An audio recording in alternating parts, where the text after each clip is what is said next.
இயேசு மீண்டும் வருகிறார் ராஜ்யம், ஜீசஸ் ரிட்டர்ன்ஸ் கிங்டம் மற்றும் அதனுடைய துணை ஊழிய பிரிவுகளான பால் பைபிள் ரிசர்ச் இன்ஸ்டிடியூட் மற்றும் யசூரன் மீடியா ஆகிய 3 பிரிவுகளும் சேர்ந்து நடத்துகிற இந்த வார இறுதி கூட்டங்களுக்கு உங்கள் யாவரையும் நான் வாஞ்சையோடு வரவேற்கிறேன். இந்த கூட்டத்தினுடைய தலைப்பு இன்று மற்றும் நாளை ஆகிய 2 நாட்களும் நாம் பேச போகிற தலைப்பு தலைவன், த லீடர். இதுதான் இந்த 2 நாட்கள் நாம் மாலை வேளையில் பார்க்க போகிற செய்திகளுடைய சாராம்சம். தேவனாகிய கர்த்தர் தலைமைத்துவத்தை எப்பொழுதும் ஆதரிக்கிறவர், விரும்புகிறவர். தேவனே ஒரு தலைவன். அந்த சராசரத்தினுடைய முதல் தலைவன் யார் என்றால் தேவனாகிய கர்த்தர். கர்த்தருடைய படைப்பின் பரலோக ஜீவன்களாக 4 ஜீவன்கள் மற்றும் ஆயிரக்கணக்கான தெய்வ தூதர்கள் மற்றும் அவருடைய ஒரே பேரான குமாரனாகிய கர்த்தராகிய இயேசு கிறிஸ்து ஆகிய இவர்கள் பரலோக ஜீவன்களாக படைக்கப்பட்டார்கள். பிற்பாடு பூமி உண்டாக்கப்பட்ட போது ஆதாம் ஏவாள் மனிதர்கள் ஜீவன்களாக படைக்கப்பட்டார்கள் மற்றும் நீந்தும் ஜீவ ஜந்துக்கள், நடமாடும் ஊரும் பிராணிகள் ஆகிய ஜீவராசிகள் படைக்கப்பட்டார்கள். இந்த பரலோகத்தில் படைக்கப்பட்ட ஜீவன்களுக்கும் பூமியில் படைக்கப்பட்ட மனுஷர்கள் உள்ளிட்ட எல்லா ஜீவராசிகளுக்கும் தலைவன் யார் என்றால் தேவனாகிய கர்த்தர். அவர்தான் பரலோகத்திற்கும் மற்றும் பூமிக்கும் மற்றும் பிற்பாடு பிசாசு மற்றும் அவருடைய தூதர்களை நியாயம் தீர்ப்பதற்காக தேவன் உண்டாக்கிய நரக பாதாளங்கள் யாவற்றிற்கும் தேவனாகிய கர்த்தரே தலைவன். அப்போ தலைமைத்துவம் என்பது தேவனாலே உண்டாக்கப்பட்டது. உண்டாக்கப்பட்ட அதிகாரம் எல்லாம் தேவனாலே அல்லாமல் வேறொருவராலும் உண்டாக்கப்படவில்லை. தலைமைத்துவமாகிய அதிகாரத்திற்கு எதிர்த்து நிற்கிறவர்கள் தேவனுடைய நியமத்திற்கு எதிர்த்து நிற்கிறார்கள். தலைமைத்துவமாகிய தேவனுடைய அதிகாரத்திற்கு எதிர்த்து நின்று கலகம் செய்கிறவர்கள் தேவனுக்கு எதிராகவே கலகம் செய்கிறார்கள். ஏனென்றால் சட்டத்தை நாம் அவமதிப்போமானால் சட்டத்தை எழுதிய எழுத்தாளனாகிய அந்த தலைவனையே அவமதிக்கிறோம். நியமங்கள் எங்கெல்லாம் அவமதிக்கப்படுகிறதோ, கட்டளைகள் எங்கெல்லாம் அவமதிக்கப்படுகிறதோ, கற்பனைகள் எங்கெல்லாம் அவமதிக்கப்படுகிறதோ, பிரமாணங்கள் எங்கெல்லாம் அவமதிக்கப்படுகிறதோ அங்கெல்லாம் அவற்றை உருவாக்கிய ஆக்கியோன் தலைவன் ராஜாவே அவமதிக்கப்படுகிறான். அதனாலே தலைமைத்துவம் என்பது தேவனாலே உண்டாக்கப்பட்டது. நியமங்கள் என்பவை தேவனால் உண்டாக்கப்பட்டன. பரலோகத்திற்கென்று நியமங்கள் உண்டு, பூமிக்கென்று நியமங்கள் உண்டு. இதை எல்லாவற்றையும் உண்டாக்கிய தலைவன் தேவனே. அதாவது 7 நாட்களாகவும் மற்றும் ஜீவ ஜந்துக்கள், ஜீவ ராசிகள் அழைக்கப்பட வேண்டிய பெயர்கள் அவற்றை மனிதன் வைத்தாலும் கூட அந்த மனிதனுக்கு அப்படிப்பட்ட அதிகாரத்தை அருளியவர், அந்த தயவை சகாயத்தை அருளியவர் தேவனே.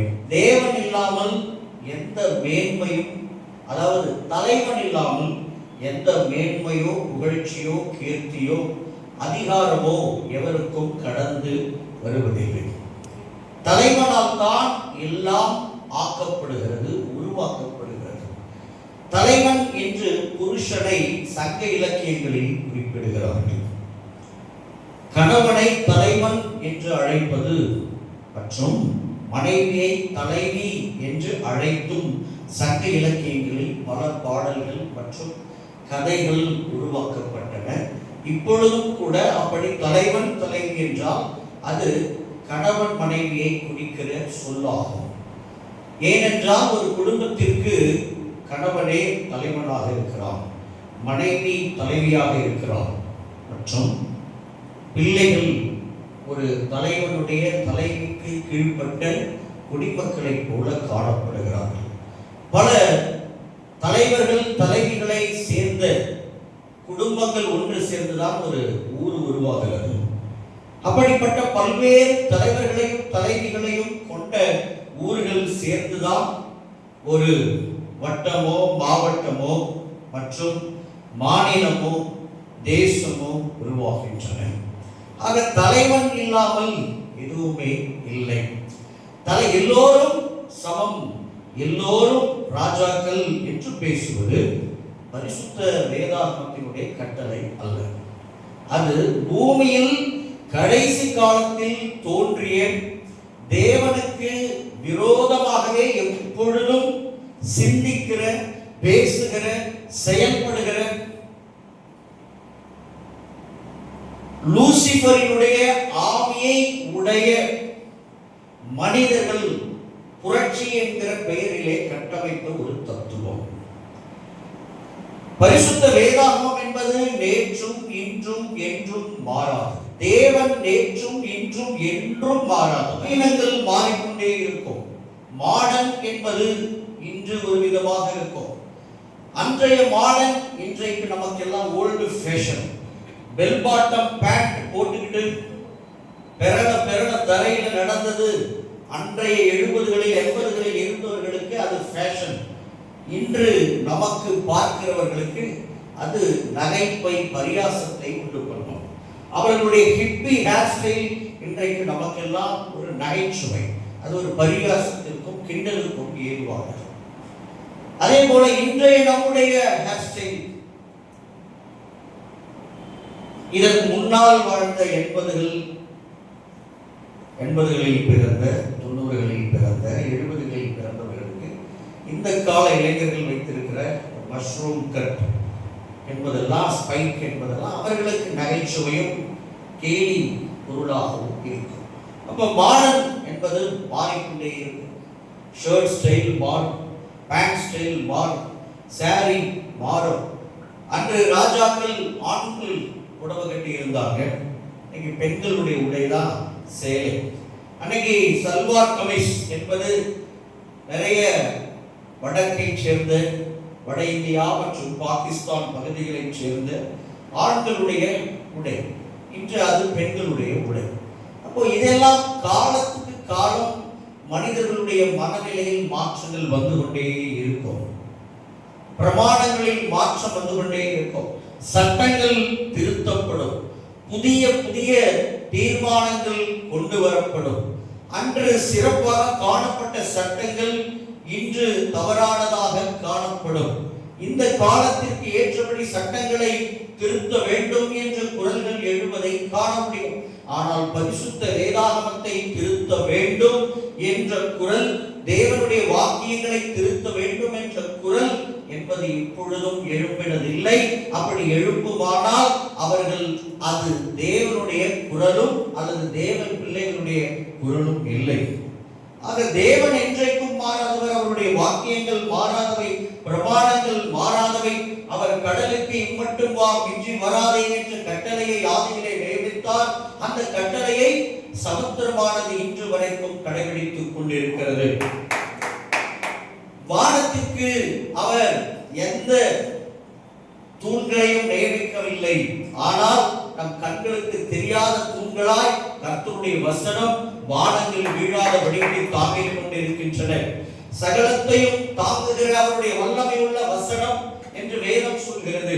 அந்த வசனம் தான் வானம் வீழாதபடிக்கு தாங்குகிறது. அந்த வசனம் தான் சமுத்திரம் தன் எல்லையை கடந்து மக்கள் வாழும் பகுதிகளுக்குள் வராதபடிக்கு தாங்கிக் கொண்டிருக்கிறது.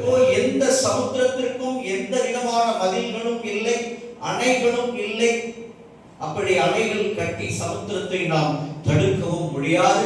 கர்த்தருடைய வார்த்தையே மதில், கர்த்தருடைய வார்த்தையே அணை, கர்த்தருடைய வார்த்தையே நமக்கும் அவற்றிற்குமான எல்லை குறியீடு. தேவனுடைய வார்த்தையில் தலைமைத்துவம் இருக்கிறது, தேவனுடைய வார்த்தையில் அதிகாரம் இருக்கிறது, தேவனுடைய வார்த்தையில்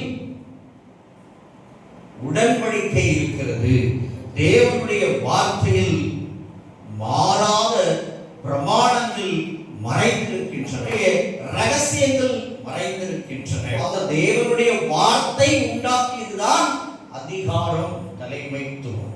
தலைமைத்துவத்திற்கு கீழ்ப்படிய கூடாது என்று எதிர்த்து நின்றதால் தான் லூசிபர் என்கிற தேவ தூதன் இருமாப்படைந்து பிசாசாக மாறி போனார்.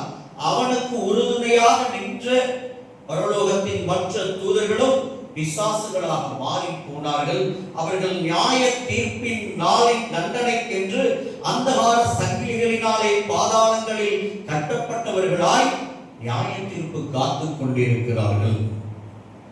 அதே போல தேவன் ஒரு நியமத்தை வைத்தார். ஆதியிலே ஏதேன் தோட்டத்திலே நடுவிலே வைக்கப்பட்ட அந்த ஜீவ விருட்சத்தினுடைய கனியை பற்றியும் நன்மை தீமை அறிகிற மரத்தின் கனியை பற்றியும். இதிலே நன்மை தீமை அறிகிற மரத்தின் கனியை சாப்பிட்டது ஒட்டுமொத்த மனித குலத்தையும் வீழ்த்தும் அளவுக்கு தேவனுடைய வார்த்தை அதிகாரம் நிறைந்ததாக இருந்தது. ஒரு வார்த்தை, ஒரே ஒரு கட்டளை, ஒரே ஒரு நியமம், ஒரே ஒரு பிரமாணம். அதனை ஏற்றுக்கொண்டு அதற்கு கீழ்ப்படிய மறுத்த போது பல்லாயிரக்கணக்கான சந்ததிகள் பூமியில் பிசாசினுடைய அடிமை தளத்திற்குள் மரண இருளுக்குள் தள்ளப்பட்டனர். அவற்றை மீட்பதற்காக தேவனுடைய குமாரன் பூமிக்கு வரவேண்டியதாய் ஆயிற்று. அப்போ பரிசுத்த வேதாகமத்தின் படி பார்க்கும் பொழுது, பரலோக தேவனுடைய நியமங்களின் படி பார்க்கும் பொழுது, தலைவன் என்பவன் ஒருவனே, அநேகர் இல்லை. தேவன் ராஜாக்கள், உபராஜாக்கள், துணை ராஜாக்கள் என்று உருவாக்கவில்லை. தேவன் குடியரசுத் தலைவர், குடியரசு துணைத் தலைவர் என்று உருவாக்கவில்லை. தேவன் பிரதமர், துணை பிரதமர் என்று உருவாக்கவில்லை. எப்பொழுதும் தேவன் ஒன்றை நம்புவார், அந்த ஒன்றின் கையில் எல்லாவற்றையும் பொறுப்பை நம்பி ஒப்படைப்பார். ஒன்று அவருக்கு துரோகம் செய்யும் என்றாலும், அது எதிர்த்து நிற்கும் என்றாலும், அல்லது பின்வாங்கும் என்றாலும் கூட அதை பற்றி அவர் கவலைப்படுவதில்லை. அவர் நேர்த்தியாக பழைய ஏற்பாட்டிலே நியாயாதிபதிகளை ஒருவர் பின் ஒருவராக எழுப்பினார். ஒரே நேரத்தில் 2 நியாயாதிபதிகள் இருந்ததாக நாம் வேதத்தில் பார்க்கவில்லை. ஒரு காலத்தில் ஒரே ஒரு நியாயாதிபதி தான் நியாயம் விசாரித்தார். பிறகு குறிப்பிட்ட காலம் கழித்து இன்னொரு நியாயாதிபதியை கர்த்தர் எழுப்பினார். பிறகு ராஜாக்கள் வந்த பொழுதும் ஒரே ஒரு ராஜா தான் இருந்தார். பிற்பாடு புதிய ஏற்பாட்டிலே கர்த்தர் மூப்பர்களை நியமிக்க தொடங்கினார். அது சபையிலே மூப்பர்களை அவர் ஏற்படுத்தினார். இப்படி தேவன் எப்பொழுதும் தலைமைத்துவத்தை ஆதரிக்கின்றவர். அவர் தலைமைத்துவத்தை தள்ளாதவர், வெறுக்காதவர். ஏனென்றால் தலைமைத்துவம் என்பது இரவு பகலை பார்க்கிலும் ஆதியும் அந்தமுமானது. அல்லேலூயா. ஏனென்றால் உலகம் படைக்கப்படும் பொழுதுதான் இரவு பகலே வந்தது. சூரியன், சந்திரன், நட்சத்திரங்கள் வந்தன. ஆனால் தலைமைத்துவம் என்பது பரலோகத்திலேயே உருவாகிவிட்டது. அல்லேலூயா. அப்போ தலைமைத்துவம் என்பது பூமிக்கு முந்தையது, பூமியில் உள்ள எல்லாவற்றிற்கும் முந்தையது. அது தேவனிடத்தில் இருந்து தொடங்குகிறது, தேவனிடத்தில் தான் முடிகிறது. தேவனே நித்திய தலைவனாய் நமக்கு இருக்கிறார். அப்போ அந்த தேவன் நியமிக்கிற தலைவர்களுக்கு நாம் கீழ்ப்படிய மறுக்கும் பொழுது, அவருடைய கட்டளைகளுக்கு நாம் கீழ்ப்படிய மறுக்கும் பொழுது, நாம் தேவனுக்கே கீழ்ப்படிய மறுக்கிறோம். ஒரு மனிதன் மட்டும் இல்லை, ஒரு ராஜாவோ, ஒரு அதிபதியோ, ஒரு சேனாதிபதியோ, அல்லது ஒரு தளபதியோ, அல்லது ஒரு நியாயாதிபதியோ மட்டுமல்ல. ஒரு இடத்தில் ஒரு நியமம், ஒரு கட்டளை முன்வைக்கப்படுகிறது என்றால் அதுவே அந்த இடத்தில் தலைவன். அல்லேலூயா. உங்களை கட்டுப்படுத்தும் தலைவன் அந்த கட்டளை தான், அந்த நியமம் தான், அந்த பிரமாணம் தான், அந்த உத்தரவோ ஆணையோ தான். அந்த இடத்தில் அந்த ஆணைக்கு உயிர் இல்லாதது போல, அது கண்களுக்கு தெரியாதது போல காணப்படலாம். ஆனால் அதிலே ராஜாவின் அதிகாரம் இருக்கிறது. தலைவனுடைய வாயின் வார்த்தை, அந்த வார்த்தையில் இருக்கிற சுவாசம், அந்த சுவாசத்தில் இருக்கிற ஜீவன் இருக்கிறது. அப்ப அது ஜீவன் உள்ளது, அதிகாரம் கொண்டது, சுவாசம் கொண்டது, அது உயிர் கொண்டது. அதை நாம் எதிர்த்து நிற்கும் பொழுது, கீழ்ப்படிய மறுக்கும் பொழுது, ஒரு ஜீவனை, ஒரு ராஜாவை, ஒரு தலைவனை, ஒரு அதிபதியை, ஒரு நியாயாதிபதியையே நாம் எதிர்த்து நிற்கிறோம், கீழ்ப்படிய மறுக்கிறோம். அப்போ தேவனுடைய நியமத்திற்கு நாம் எதிர்த்து நிற்கிறோம். தலைவனை எதிர்த்து நிற்கும் பொழுது என்ன நடக்கும்? தலைவனுக்கு எதிர்த்து நிற்கிற ஆவிகள் எவை? தலைவர்கள் என்றால் எதிரிகளே இல்லாமல், கலகமே இல்லாமல், போராட்டங்களே இல்லாமல் கடந்து போக முடியாது. அதிகம் போராட்டங்களை, கலகங்களை, போர்களை, எதிர்ப்புகளை தலைவர்கள் தான் சந்திக்க வேண்டி வரும். இதுதான் பரலோகம் தொடங்கி இப்பொழுது வரை, இனிமேல் வரப்போகிற உலகங்கள் வரைக்கும் இதுதான் நடக்க போகிறது. இதுல எந்த மாற்றமும் கிடையாது. வேதத்திலே நாம் சில தலைவர்களுடைய வாழ்வில் பார்க்கிறோம். அவர்களுடைய வாழ்வில் செயலாற்றிய சில ஆவிகள். ஒரு தலைவன் என்றால் ஆவிக்குரிய தலைவனாகவும் இருக்கலாம், அல்லது மக்களுக்கான நேரடியான ராஜா போன்ற தலைவனாகவும் இருக்கலாம். ஆவிக்குரிய ஆசாரியர்கள், தீர்க்கதரிசிகள் போன்றவர்களும் தலைவர்கள் தான். தேசத்தை யுத்தம் செய்து காப்பாற்றுகிறவர்களும் தலைவர்கள் தான். நான் ஏற்கனவே சொன்னது போல், தலைமை தாங்குகிறவர்கள் எவர்களும், நியமிக்கப்படுகிறவர்கள் அவர்கள் எவர்களும், அல்லது தேவனாலே தலைவர்களாய் எழுப்பப்படுகிற எவர்களும் அதிகாரம் கொண்டவர்கள். அவர்களுக்கு கீழ்ப்படிய வேண்டியது அவசியம். இருதயத்தில் நிந்திப்பது, அது ஒரு தலைமைத்துவத்திற்கு எதிர்த்து நிற்கிற ஆவி.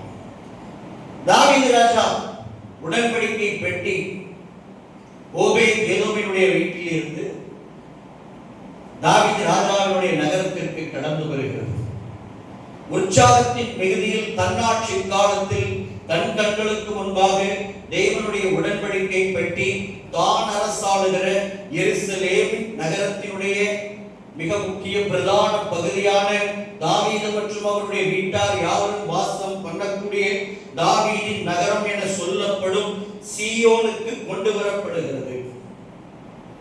அப்பொழுது தாவீது இப்பேற்பட்ட பாக்கியத்தை தேவன் தனக்கு தந்ததை குறித்து மிகுந்த உற்சாகப்பட்டு கர்த்தரை துதித்து பாடிக்கொண்டே வருகிறார்.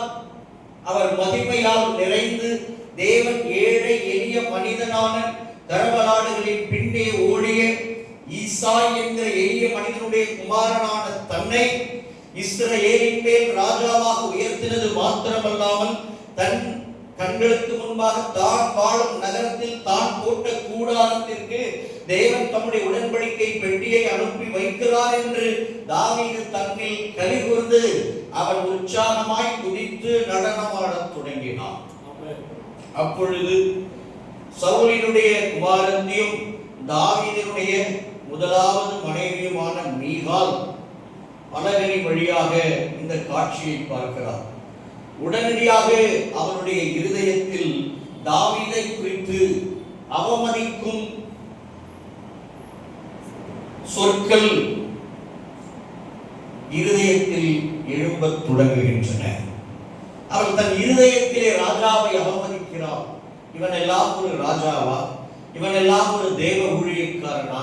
இப்படி பெண்களுக்கு முன்னால் தன்னுடைய உடைகளை கலைந்து கொண்டு இப்படி ஒரு அற்பமான இஸ்ரவேலர்களுள் ஒருவனை போல் எந்த ஒரு கனமோ மேன்மையோ இல்லாத எளிய மக்கள் தான் எந்த இடத்திலும் ஆடுவதற்கோ பாடுவதற்கோ துதிப்பதற்கோ அவர்கள் வெட்கப்பட மாட்டார்கள்.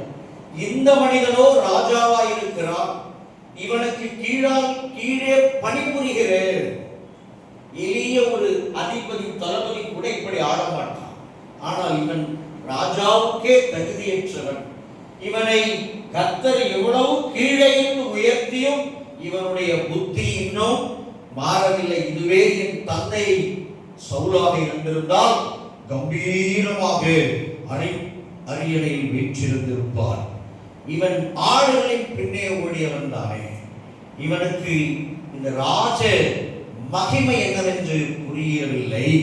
அதனாலதான் இப்படி ஒரு அற்ப மனிதர்களுள் ஒருவனை போல தரையிலே பெண்களுக்கு முன்பாக குடிமக்களுக்கு முன்பாக ஆடுகிறான். இவனை எப்படி மக்கள் இனி மதிப்பார்கள்? இப்படியெல்லாம் அவன் தன் இருதயத்தில் அவனை குறித்து அவமதித்தான்.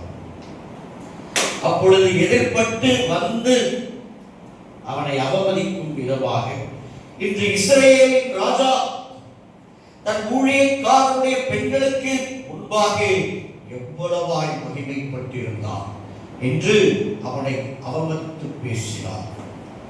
அப்போ தாவீது சொன்னார், உன் தகப்பனுடைய வீட்டை பார்க்கிலும் சிங்காசனத்தை பார்க்கிலும் என்னை என்னுடைய ராஜ்யபாரத்தை இந்த அளவுக்கு உயர்த்தின என் தேவனாகிய கர்த்தருக்கு முன்பாக நான் ஆடி பாடினேன். இன்னமும் நான் நீசனும் அர்ப்பணமாவே என் தேவனுக்காக என்று சொல்லி உத்தரவு சொன்னார். பாடு. அந்த பெண் பிறகு கர்ப்பம் தரிக்கவே இல்லை. தாவீதுடைய மனைவிகள் எல்லாருக்கும் தாவீதின் மூலம் குறைந்தபட்சம் ஒரு ஆண்மகனாவது பிறந்தார்கள். ஆனால் மீகாலுக்கு மாத்திரம் அவள் மரித்து போகும் காலம் வரைக்கும் கூட ஒரு பிள்ளை கூட பிறக்கவே இல்லை. ஏனென்றால் தேவன் அவளை சபித்தார். ஏன்? தேவ மனிதனாகிய தன் மனிதன் தன்னை துதித்து ஆடி பாடியதை அவள் அவமதித்ததின் நிமித்தம் தேவனையே அவமதித்தாள் என்றுதான் கர்த்தருக்கிறேன். அவளுடைய கர்ப்பத்தை அடைத்துக் கொண்டால் அது ஒருபோதும் திறக்கப்படாத கர்ப்பமாய் நித்தியமாய் அடைக்கப்பட்டு போயிற்று. அப்போ இது இருதயத்தில் அவமதிப்பது. நாம் தேவ மனிதர்களை நம் இருதயத்தில் கூட அவமதிக்க கூடாது. இருதயத்தில் தானே பேசுகிறோம், அது அவருக்கு கேட்காது, அது அவருக்கு தெரியாது. நாம் அவரை புன்னகையால் வரவேற்கிறோம், கை குலுக்குகிறோம், கை கூப்புகிறோம், அவரிடத்தில் நல்ல விதமாகத்தான் பேசுகிறோம். நம் இருதயத்தில் நாம் அவரை அவமதிப்பதும் பரிகசித்து பேசுவதும் அவருக்கு எப்படி தெரியும் என்று நாம் நினைக்கலாம். ஆனால் சில வேளைகளில் சில தேவ மனிதர்களுக்கு சிலர் தங்களை இருதயத்தில் அவமதிப்பது கூட தெரிந்துவிடும். அப்படியே தெரியாவிட்டாலும் கூட அவர்களுக்குள் வாசம் செய்கிற பரிசுத்த ஆவிக்கு அது நிச்சயமாய் தெரிந்துவிடும். பரிசுத்த ஆவியானவர் துக்கப்பட்டு அப்படி உள்ளொன்று வைத்து புறமொன்று பேசி தேவ மனிதர்களை அவமதிக்கிறவர்களுக்கு விரோதமாய் எழும்பி அவர்களை சிட்சிக்கவும் உபத்திரவப்படுத்தவும் தொடங்குவார். இருதயத்தில் தானே பேசுகிறோம் என்று நினைத்து விடக்கூடாது. இருதயத்தில் பேசினவன் தான் இருமாப்பினால் விழுந்த பிசாசு. அவன் தேவனை எதிர்த்து நேரடியாக தன் வாயை திறந்து பேசவில்லை. மாறாக அவன் தன் இருதயத்தில் தான் தேவனுடைய பர்வதங்களுக்கு மேலாக அவருடைய நட்சத்திரங்களுக்கு மேலாக ஏறுவேன் என்றெல்லாம் தன் இருதயத்தில் தான் சொன்னான். ஆனால் அந்த இருதயத்தின் சத்தமே தேவனுக்கு கேட்டது. அதற்கே கர்த்தர் நித்திய நியாய தீர்ப்பை வழங்கினார். ஆக தேவனை இருதயத்தில் நிந்தித்தாலும் சரி, தேவ மனிதனாகிய தாவீதை இருதயத்தில் நிந்தித்தாலும் சரி, இரண்டையும் தேவன் ஒன்றாகத்தான் பார்ப்பார். ஏனென்றால் தேவ மனிதனை உண்டாக்கியவர் தேவன், தலைவனை நியமித்தவர் தேவன். ஒரு பிரமாணத்தை, ஒரு கட்டளையை, ஒரு நியமத்தை, ஒரு கற்பனையை, ஒரு உத்தரவை, ஆணையை உருவாக்கியது அந்த ராஜாவின் மூலம் உருவாக்கியவர், அனுமதித்தவரும் தேவன் தான். அப்போ இருதயத்தில் கூட நாம் பரிசுத்தமாய் சுத்தமாய் தேவன் இருதயத்தை பார்க்கிறார். மனுஷர்களோ முகத்தை பார்க்கிறார்கள், தேவனோ இருதயத்தை பார்க்கிறார். அதனாலே தேவன் பார்க்கிறார் என்று நம் இருதயத்தையும் கூட நாம் தேவ மனிதர்களையோ தேவ பிள்ளைகளையோ அவமதித்தல் கூடாது. இதில் மூன்றாவது நிலை, ரட்சிக்கப்பட்டவர்களோ படாதவர்களோ நாம் ராஜாக்களை நிந்திக்க கூடாது. நம் தேசத்தை ஆளுகிற ராஜாக்களை நாம் நிந்தித்தல் கூடாது. அவர்களுக்கு எதிராக தீங்கு செய்தல் கூடாது. அவர்களுக்கு எதிராக கலகம் பண்ணுகிறவர்களோடு நாம் சேருதல் கூடாது. இதுவும் தேவன் உண்டாக்கிய நியமத்திற்கு எதிரான செயல்தான். அதிகாரத்திற்கு எதிர்த்து நிற்கிறவன் தனக்குத்தானே ஆக்கினையை வருவித்துக் கொள்கிறான். அப்போ புரட்சி செய்கிறோம் என்றெல்லாம் தேவனை எழுப்பினால் உடைய சில நேரங்களில் தேவனே சில மனிதர்களை சில ராஜாக்களுக்கு எதிராக எழுப்புவார். அது தேசத்தில் மாற்றத்தை வருவிப்பதற்காக கர்த்தருடைய கரம் எழுப்பும். அப்படி கர்த்தருடைய கரம் எழுப்பினால் அவன் கர்த்தருடைய கரத்தினாலேயே நடத்தப்படுவான். ஆனால் எளியவர்களாகிய நாம், சாதாரண பொதுவான அழைப்பை பெற்ற நாம் இது போன்ற காரியங்களில் ஈடுபடுதல் கூடாது.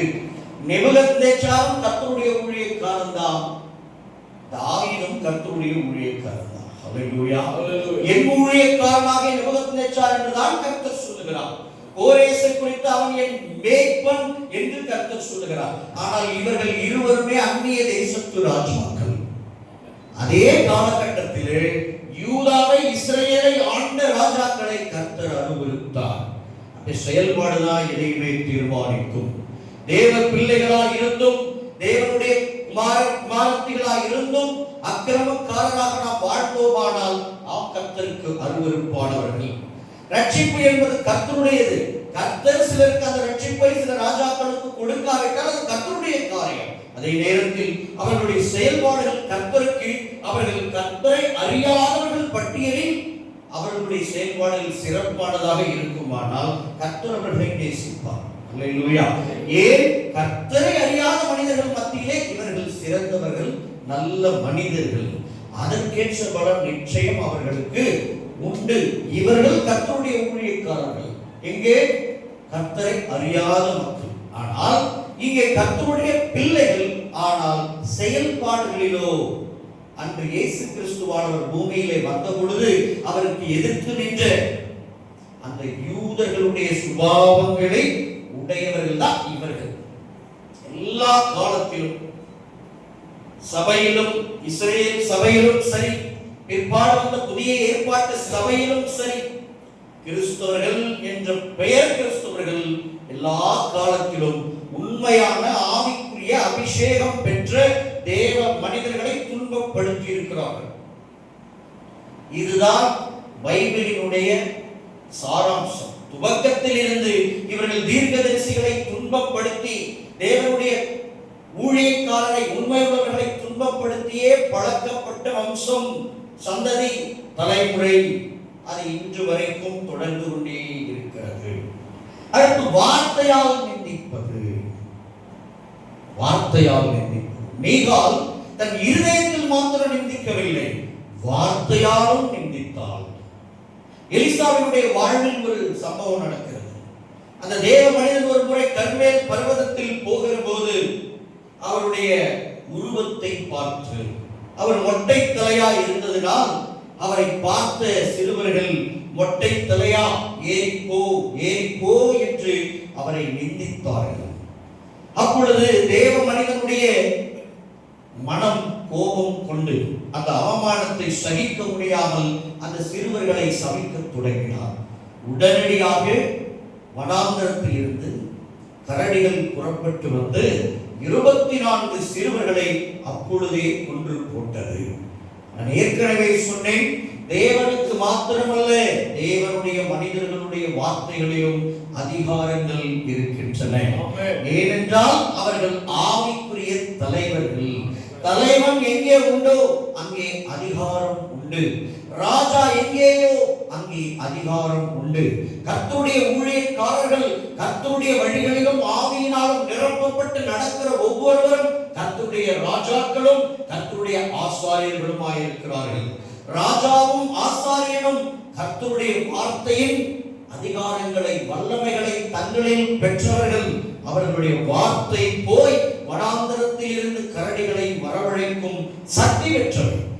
மௌனங்களும் உத்தரவுகளும் கூட பிள்ளை பிறக்கும் என்கிற நல்ல ஆரோக்கியமான ஒரு பெண்ணுடைய கர்ப்பத்தை கூட அடைக்க வல்லவை. அவன் நினைத்தால் திறக்கவும் முடியும், அவன் நினைத்தால் அடைக்கவும் முடியும். அதே தேவ மனிதனான எலிசாவினுடைய வாழ்வில் வந்த சூனேமியாவுடைய கர்ப்பம் அடைக்கப்பட்டிருந்தது. வயதோ அதிகரித்து இருந்தது. கணவனும் வெகு வயதானவனாய் காணப்பட்டான். ஆனால் அவள் தேவ மனிதனை கனம் பண்ணியதினால், அவனுக்கு பணிவிடை செய்ததினால், அவனை மதித்து நடந்து கொண்டதினால், அவன் மனம் குளிர எப்பொழுதும் நடந்து கொண்டதினால் அவளுடைய கர்ப்பம் திறக்கப்படும்படியான கர்த்தருடைய வார்த்தை எலிசா என்கிற அந்த தேவனுடைய மனிதனுடைய வாயில் இருந்து புறப்பட்டு அந்த வார்த்தை போய் கிரியை செய்து சூனேம் நகரத்தினுடைய பெண்ணுக்கு வயதான காலத்தில் பிள்ளையை தந்தது. அதே பிள்ளை மரித்த போது அந்த மனுஷி தன் கணவனுக்கு கூட சொல்லாமல் கழுதையை அனுப்பி வையும், ஒரு வேலைக்காரனை அனுப்பி வையும். என்ன காரியம்?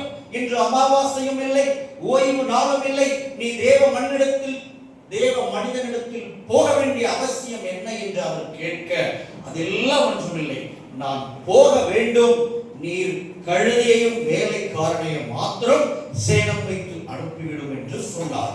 கணவன் மதித்தார். தன் மனைவி எதை செய்தாலும் அதில் உண்மை இருக்கும், அர்த்தம் இருக்கும். அவர் ஒருபோதும் நம்மை வஞ்சிக்கிறவள் அல்ல. அவள் தேவ மனுஷி, தேவனுக்கு பிரியமானவள். தேவன் அவள் மேல் தயவு வைத்துதான் இந்த வயதான காலத்திலும் அவளுக்கு பிள்ளையை தந்தார். அவள் ஒரு சாட்சியான பெண். தேவனுடைய வல்லமையையும் மகிமையையும் கிருபையையும் தன்னில் தான் வெளிப்படுத்தின, தான் அதற்கு சாட்சியாய் வாழ்கிற மனிதன் அவள் மனுஷி. அப்போ அவள் கேட்டால் செய்வோம் என்று செய்தாள். அவள் நேரடியாக போய் தேவனுடைய பாதங்களை பிடித்துக் கொண்டாள். அவள் அங்கிருந்து வரும் பொழுதே தூரத்தில் இருந்து எலிசா கண்டு கேயாசியை பார்த்து, இதோ சூனேமியால் வருகிறாள், நீ அவளுக்கு எதிர்கொண்டு போய், நீ சுகமாய் இருக்கிறாயா, உன் கணவன் சுகமாய் இருக்கிறானா, அந்த பிள்ளை சுகமாய் இருக்கிறதா கேள் என்று அனுப்பி வைத்தாள்.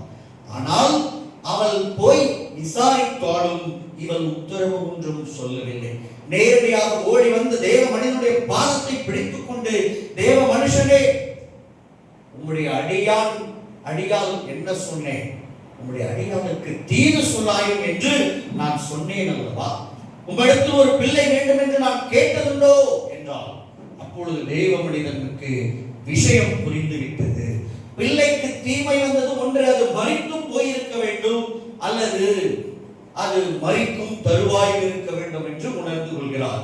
தேவன் அதனை தனக்கு மறைத்ததை கண்டு அவர் ஆச்சரியப்படுகிறார். எதுவுமே மறைக்கப்படாத ஒரு வாழ்க்கையை, வெளிப்பாடுகள் நித்தம் நித்தம் நிறைந்த ஒரு வாழ்வை எலிசா வாழ்ந்து கொண்டு வந்தார். ஆனால் அன்று நடந்த காரியம், முதலாய் தேவன் ஒரு காரியத்தை, சூனேம் நகரத்து பெண்ணுக்கு நடக்க போகிற அந்த சம்பவத்தை தேவன் இவருக்கு மறைத்து விட்டார்.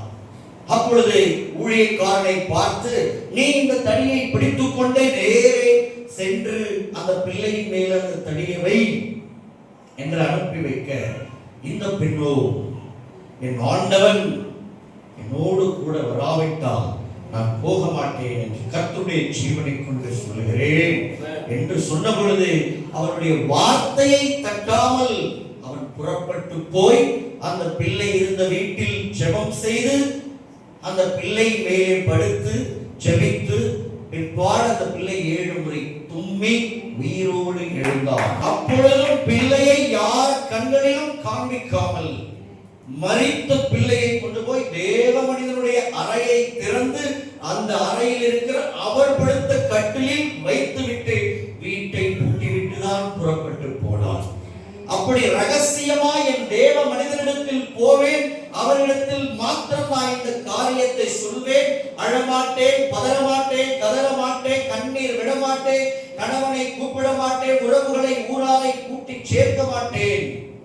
நான் கர்த்தருடைய மனுஷனை மட்டும் காண்பேன், அவரிடத்தில் மாத்திரம் காரியம் சொல்வேன், அவர் வருவார், என் பிள்ளையை மறுபடியும் உயிர்த்தெழச் செய்வார் என்ற உன்னதமான நம்பிக்கையை அந்த பெண் அந்த மனிதன் மேல் வைத்திருந்தால் தேவன் அவருடைய நம்பிக்கையை விசுவாசத்தை கணம் பண்ணி அந்த சிறுவனை உயிரோடு எழுப்பினார்.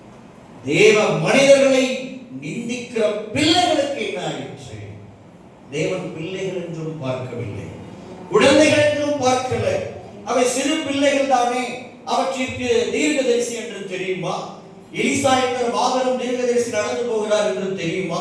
அது பட்சம் பாலகர்கள், அவர்களை போய் கர்த்தர் கொன்று போட்டு விட்டார் என்றால் பிள்ளையின் நெஞ்சில் மதியீனம் என்பது ஒட்டியே இருக்கும். அது எந்த பிள்ளையா இருந்தாலும், அது ஊழியக்காரனுடைய பிள்ளையா இருந்தாலும், ஊழியக்காரன் அல்லாதவர்களுடைய பிள்ளையா இருந்தாலும், பிள்ளைகள் என்றாலே மதியீனம் நெஞ்சில் ஒட்டி இருக்கும். தண்டனையினுடைய பிரம்புதான் அதனை அகற்றும். தன் பிள்ளை தவறு செய்கிறதோ இல்லையோ, அது பிற்பாடு தவறு செய்யக்கூடாது என்பதை தன் நினைவில் நிறுத்தி ஒவ்வொரு தகப்பனும் பிரம்பை முன்னமே கையாள வேண்டும். சிறு காரியங்களுக்கும் தண்டிக்க வேண்டும். ஏன் சிறு வயதில் செய்யாத பெரிய பெரிய தவறுகளை செய்யாத போது ஏன் சிறு வயதிலேயே தண்டிக்க வேண்டும் என்றால், சிறு வயதில் சிறு தவறுகளுக்கு நாம் தண்டிக்கும் போது அவன் பெரிய வயதை அடையும் பொழுது அல்லது பதின்ம பருவம் டீனேஜ் என்கிற பருவத்தை அடையும் பொழுது வாசல்களில் வாலிப வயதில் எட்டி பார்க்கிற பல்வேறு பாவங்களுக்கு உங்கள் பிள்ளைகளை நீங்கள் முன்னமே ஏற்றுக் கொள்கிறீர்கள். பகைஞன் தான் கெட்டு போகணும்னு நாம் நினைப்போம். பகைஞன் தவறு செய்யும் போது வீழும் போது நாம் என்ன நினைப்போம்? பகைஞன் தானே, அவன் போய் வீழட்டும், அப்படியாவது அவன் நம்மை விட்டு தொலைந்து போகட்டும். இப்படியே போனால் விழுந்து போயிடுவான், வீணா போயிடுவான், நமக்கு நல்லா தெரியுது. ஆனா அவன் நம்முடைய சத்துரு, நண்பன் இல்லை, உறவில்லை. அப்படி இருக்கும்போது பகைஞன், பகைக்கிறவன், சத்துரு, எதிரே, அவன் போய் விழுந்தால் தொலைந்தால் நமக்கு என்ன? அப்ப நம்முடைய பிள்ளைகள் தவறு செய்வது நாம் வேடிக்கை பார்க்கும் பொழுது நாமும் நம்முடைய பிள்ளைகளை சத்துருக்களாக, எதிரிகளாக, பகைவர்களாகவே பார்க்கிறோம். அவர்கள் எதிர்காலத்திற்கு நாமே குழி தோண்டி புதைப்பதற்கு வழி செய்கிறோம். அப்போ என்ன செய்யணும்? சிறு பிராயத்திலேயே பிள்ளைகள் மேல அடிக்க அப்பொழுது மாத்திரம்தான் அதிகாரம் உண்டு. பிற்பாடு தோளுக்கு இணையாக வளர்ந்த பொழுதோ அல்லது மிஞ்சி வளரும் போது அடிக்க உங்களுக்கு அதிகாரம் கிடையாது. சிறு பிள்ளையாக இருக்கும் பொழுது உங்கள் கைகளுக்குள் அவன் ஒப்புவிக்கப்பட்டிருக்கிறான். அந்த பிள்ளையை தூக்க உங்களால் முடியும், கீழே போட முடியும், தூக்கி எறியவும் முடியும், அணைத்துக் கொள்ளவும் முடியும். அதன் கையில் எந்த அதிகாரமும் கிடையாது. உணவு கொடுக்க முடியும், உணவில்லாமல் ஆக்க முடியும், பட்டினி போட முடியும், ரத்தம் சிந்த வைக்கவும் முடியும். ஏன் என்றால் அது இயலாத ஒன்று, பலவீனமான ஒன்று, ஒரு நோயா வியாதியஸ்தனை போல ஒன்று. அப்போ அந்த பிள்ளை இப்படி பலவீனர்களாய் உங்கள் கைகளில் ஒப்பு கொடுக்கப்பட்ட காலத்திலேயே நீங்கள் அதனை சிகிச்சை செய்து சீர்திருத்தி உருவாக்கி நிலைநிறுத்தினால் அதற்கு நீங்கள் சுதந்திரம் அளிக்கும் வயது என்று ஒன்று வந்தே தீரும். அதை உங்களால் தடுக்க முடியாது. அப்பொழுது போய் நாங்கள் பிள்ளையை வளைக்கிறோம், திருத்துகிறோம், சீர்திருத்துகிறோம் என்று இறங்கினால் அது வளையாது, திருந்தாது, சீர்திருத்தப்படாது. அப்புறம் மனைவி வந்த பிறகு போய் சீர்திருத்துகிறேன் அப்படின்னு நீங்க அவங்கள மனைவிக்கு முன்னால போய் கோபமா பேசுவீங்க, வாடா போடான்னு. உடனே அந்த அம்மாவுக்கு கோபம் வரும். ஏன் முன்னாடி வாடா போடான்னு பேசுறீங்க, என்ன இப்படி எல்லாம் அவமதிக்கிறீங்க? அப்ப பாருங்க, இப்ப உங்க பிள்ளை தான், ஆனா உங்களுக்கே அதிகாரம் இல்லாம போயிடுச்சு. அப்போ எப்போது உங்க பிள்ளை உங்களுக்கான பிள்ளைன்னா ஒரு குறிப்பிட்ட வயசு வரைக்கும் தான். அப்பவே எல்லாவற்றையும் அதற்கு செய்ய வேண்டிய சடங்காச்சாரங்கள், சீர்திருத்தங்கள் எல்லாவற்றையும் செய்து சுத்திகரித்தல்கள் எல்லாவற்றையும் செய்து உலகத்திற்கு அனுப்பி வைக்கிறோம். ஒரு 15 வருஷம் நீங்கள் அவர்களை வளர்க்கிற வளர்ப்பு தான் வாழ்நாள் எல்லாம் நின்று பேசும். ஒரு நல்ல மனிதனை நீங்கள் சமுதாயத்திற்கு அனுப்பி வைக்கிறீர்கள். ஒரு நல்ல மனிதனை நீங்கள் அவனுடைய பிள்ளைகளுக்கு தந்தையாக நிறுத்துகிறீர்கள். ஒரு நல்ல மனிதனை எங்கோ பிறந்த ஒரு பெண்ணுக்கு உருவாக்கி அவள் கைகளில் கொடுக்கிறீர்கள். ஒரு நல்ல மனிதனை இந்த தேசத்திற்கும் சபைக்கும் உருவாக்கி கொடுக்கிறீர்கள். சுயநல சிந்தனை நீங்கி போகணும். நாம் உருவாக்குகிற ஒன்று நமக்கு மட்டும் பயன்பட வேண்டும் என்று நினைக்க கூடாது. அது நம்மை தொடங்கி அயலார்கள், உறவுகள், நண்பர்கள் மற்றும் சபையோர், தேசத்தார், உறவினத்தார் மற்றும் அது போகும் இடமெங்கும் யாவருக்கும் ஆரோக்கியத்தையும் செழிப்பையும் நன்மையையும் உண்டாக்க வேண்டும். நதி உண்டு, அந்த நதி போகும் இடமெங்கும் ஆரோக்கியமும் செழிப்பும் உண்டாகும். ஏராளமான மச்சங்கள் உண்டாகும், மச்சங்கள் பிழைக்கும் அந்த நதியினால். எது? மீன்கள் உள்ளிட்ட பல்வேறு மச்சங்கள் அந்த நதியினால் உள்ளுக்குள் பிழைக்கும். அது போகும் இடமெங்குமோ இரண்டு பக்கங்களிலும் விருட்சங்களும் கனிமரங்களும் முளைக்கும். அதனுடைய மண்டல் மண் படிந்து அங்கே டெல்டாக்கள் உருவாக்கி வளமான மண்ணினால் பல்வேறு மனிதர்கள் வளமான தோட்டங்களை, விவசாய நிலங்களை உருவாக்கி தங்கள் பிழைப்பை நடத்தி கொள்வார்கள். ஆசீர்வாதம். பிள்ளைகள் நதியை போல இருக்க வேண்டும். நம்முடைய வாழ்வும் ஒரு நதியை போல இருக்க வேண்டும். நாம போகும் இடமெங்கும் யாவருக்கும் நன்மையும் செழிப்பும் உண்டாக வேண்டும். உள்ளாக இருக்கிற மனிதர்களும் பிழைக்க வேண்டும். நாம் போகும் இடமெங்கும் இருக்கிற மனிதர்களும் பிழைக்க வேண்டும். பிள்ளைகள் ஒவ்வொருவரும் நதியை போன்றவர்கள். ஒரு நதி புறப்பட்டு பூமியுடைய நாலா திசைகளுக்கும் சென்றது. அது போகும் ஒவ்வொரு திசையிலும் பொன் விளைந்தது, கோமேதகம் விளைந்தது மற்றும் விசேஷித்த விதமான எண்ணெய்கள் புறப்பட்டன. அப்படி புறப்பட்ட இதேகேல் என்கிற நதியும் யூப்ரிட்டிஸ் என்கிற நதியும் இன்று அந்த வளைகுடா நாடுகளெங்கும் எண்ணெய்களை உருவாக்கி உலகத்திலே அவர்களை செல்வ செழிக்க தேசங்களாக மாற்றி இருக்கிறார்கள். தேவன் உண்டாக்கிய நதிகள் ஆப்பிரிக்காவை நோக்கி ஓடும் பொழுது ஆப்பிரிக்காவினுடைய பொன் இன்றைக்கும் விசேஷித்த விதமானதாய் பார்க்கப்படும். நதிகள் ஏதோ மரங்களை மாத்திரம் உண்டாக்காது. நதிகள் விசேஷித்த விலையேற பெற்ற பொருட்களை, எண்ணெய் உள்ளிட்டவற்றை கூட உருவாக்க வல்லவை, பொன்னை உருவாக்க வல்லவை. பல்வேறு செழிப்பே இல்லாத வறண்ட நிலங்களை கூட நதிகள் விளைச்சல் வெளிகளாக, செழிப்பின் தேசங்களாக மாற்றி இருக்கின்றன. நதிகளால் கூடாதவை எதுவும் இல்லை. தேவனுடைய பிள்ளைகளும் நதிகளாய் இருந்து பூமிக்கெல்லாம் ஆசீர்வாதம் இருப்பவர்களாக, கொடுப்பவர்களாக காணப்பட வேண்டும். தாவீது ராஜாவினுடைய வாழ்வில் அநேக சத்துருக்கள் எதிர்பட்டார்கள். பல்வேறு ஆவிகள் அந்த தலைவனுக்கு எதிராக எழும்பி செயல்பட்டன. எளிதா அழகா சொல்லிடுறேன், உங்கள் தலைவனுடைய சிங்காசனத்திற்கு நீங்கள் ஆசைப்பட்டால் உங்களிடத்தில் இருப்பது அப்சலோமின் ஆவி. உங்கள் தகப்பனுடைய ஸ்தானத்திற்கு தகப்பன் அந்த ஸ்தானத்தில் உங்களை வைப்பதற்கு முன்பாகவே நீங்கள் அந்த இடத்தில் உட்கார ஆசைப்பட்டால், அதற்காக உங்கள் தகப்பனையோ தாயையோ நீங்கள் பகைத்தால், அல்லது உங்களுடைய மாமியாரையோ மாமனாரையோ நீங்கள் பகைத்தால், உங்களிடத்தில் செயல்படுவது அப்சலோமின் ஆவி.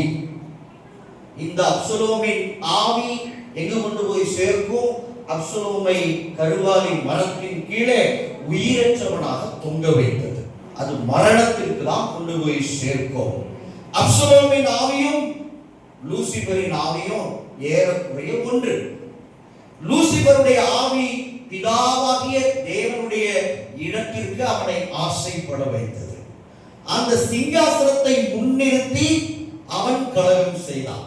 இங்கே இந்த அப்சலோம் தன் தந்தையுடைய சிங்காசனத்தின் மேல் கண் வைத்து அவ்விடத்தை அபகரிக்க நினைத்து அதற்காகவே ஒரு கூட்டத்தை சதித்திட்டம் தீட்டி கூட்டி தன் தகப்பனைய தேசத்தை விட்டு விரட்டி, தகப்பனுடைய பிள்ளைகளையும் மற்ற மனையாட்டிகளையும் தேசத்தை விட்டு விரட்டி கடைசியில் அவன் சுதந்திரித்துக் கொண்டது மரணம். அதே போல லூசிபர் கடைசியில் சுதந்திரிக்க போவது இரண்டாம் மரணமாகிய அக்கினி கடல். ஆக மொத்தம் மரணம். கீழ்ப்படியாமையின் ஆவி மரணத்திற்கு தான் கொண்டு போய் சேர்க்கும். கீழ்ப்படிதலின் ஆவியோ நித்திய ஜீவனுக்கு நேராக நம்மை நடத்தி செல்லும். ஒருவரை ஒரு ஸ்தானத்தில் வைத்தால் அவரை, அவருடைய ஏற்பாட்டை, அவருடைய ஆளுகையை ஏற்றுக்கொள்வது நம்முடைய கடமை. அவருக்கு நாம் எதிர்த்து நின்று கலகம் செய்தல் கூடாது. இன்னொரு ஆவி, அகித்தோப்பேலின் ஆவி. இந்த ஆவி என்ன செய்தது? கர்த்தருடைய ராஜாவாகிய தாவீதுக்கு எதிராக கலகம் செய்த அவருடைய குமாரனாகிய அப்சலோமுக்கு சதி ஆலோசனை திட்டங்கள் தீட்டி கொடுத்து அவனுடைய கைகளை பலப்படுத்தியது. அவனுடைய முடிவும் யூதாஸ் காரியோத்தின் முடிவும் ஒன்று. கர்த்தரை காட்டிக் கொடுத்த யூதாஸ் காரியோத்து குற்றமில்லாத ரத்தத்தை காட்டிக் கொடுத்தேனே என்று நான்று கொண்டு செத்தான். அகித்தோப்பேலோ ராஜாவாகிய தாவீதை எப்படி போய் யுத்தம் செய்தால் கொல்ல முடியும் என்று சிறப்பான திட்டத்தை தீட்டிக் கொடுத்தார். ராஜாவாகிய தாவீது அகித்தோப்பேலை நம்பினார். தன் தோழன், தன்னுடைய சிநேகிதன் என்று அவனை மிகவும் மதித்தார். அக்காலத்திலே, அந்நாட்களிலே அகித்தோப்பேலினுடைய ஆலோசனை தேவனுடைய வாக்கை போல இருந்தது. அது இஸ்ரவேல் எல்லாருக்கும் இருந்தது என்று வேதம் சொல்கிறது. அப்பேற்பட்ட இடத்தில் இருந்த தேவ மனிதனை போல இருந்த அப்சலோம் தாவீதின் குமாரனாகிய அகித்தோப்பேல் அப்சலோமோடு சேர்ந்து சதி ஆலோசனை செய்து தாவீதுக்கு எதிராக ஆலோசனை சொன்ன பொழுது அந்த ஆலோசனையே அவனுடைய உயிரை குடித்தது. பாருங்க, அவன் எப்பொழுதுமே ஞானமான மனிதன் தான். அவனுடைய வாக்கு ஞானமுள்ள வாக்கு தான். ஆனா நன்றாய் புரிந்து கொள்ளணும், உங்கள் வாக்கு, உங்களுடைய ஞானம், உங்களுடைய அபிஷேகம், உங்களுடைய ஊழியம், உங்களுடைய எல்லா விதமான காரியங்கள், பணிவிடைகள், கீழ்ப்படிதல்கள் எப்பொழுது வரைக்கும் தேவ மனிதனுக்கு சாதகமாக இருக்கிறதோ அப்பொழுது வரைக்கும் தான் அது உங்களுக்கு மேன்மையையும் நன்மையையும் கொண்டு வந்து சேர்க்கும். அதுவே தேவன் தெரிந்து கொண்ட மனிதனுக்கு எதிராக திரும்புமானால் அதே ஞானமும் புத்தியும் அறிவும் ஜீவனையும் பறித்துவிடும். அப்படியே நடந்தது. தாவீதுக்கு நல்ல ஆலோசனை சொன்ன வரைக்கும் இஸ்ரவேலர் மத்தியிலே அவர் மிகவும் புகழ்பெற்ற மனிதனாக இருந்தார். எல்லாரும் அவரை மிகவும் கனம் பண்ணினார்கள். ராஜாவாகிய தாவீதும் அவரை மிகவும் கனம் பண்ணினார். ஏனென்றால் தேவனுடைய வாக்கும் அகித்தோப்பேல் வாயிலிருந்து வரும் ஆலோசனையும் ஒன்றாய் இருந்தன. ஆனால் அதே அகித்தோப்பேல் அதே தேவ மனிதனாகிய தாவீதுக்கு எதிராக எழும்பி அவரை கொல்வதற்கு அவருடைய சத்துருவான அப்சலோமுக்கு உதவி செய்து ஆலோசனை சொன்னபோது இந்த செய்தி தாவீதின் காதுகளுக்கு வருகிறது. அவர் வெறும் காலும் கண்ணீரும் முக்காடிட்ட முகமுமாய் ஒலிவமலைக்கு ஏறி ஓடி போகிறார். அழுது கொண்டே போகிறார். ஒரு பக்கம் சீமேயி அவரை கற்களை எறிந்து சொற்களால் நிந்திக்கிறார்.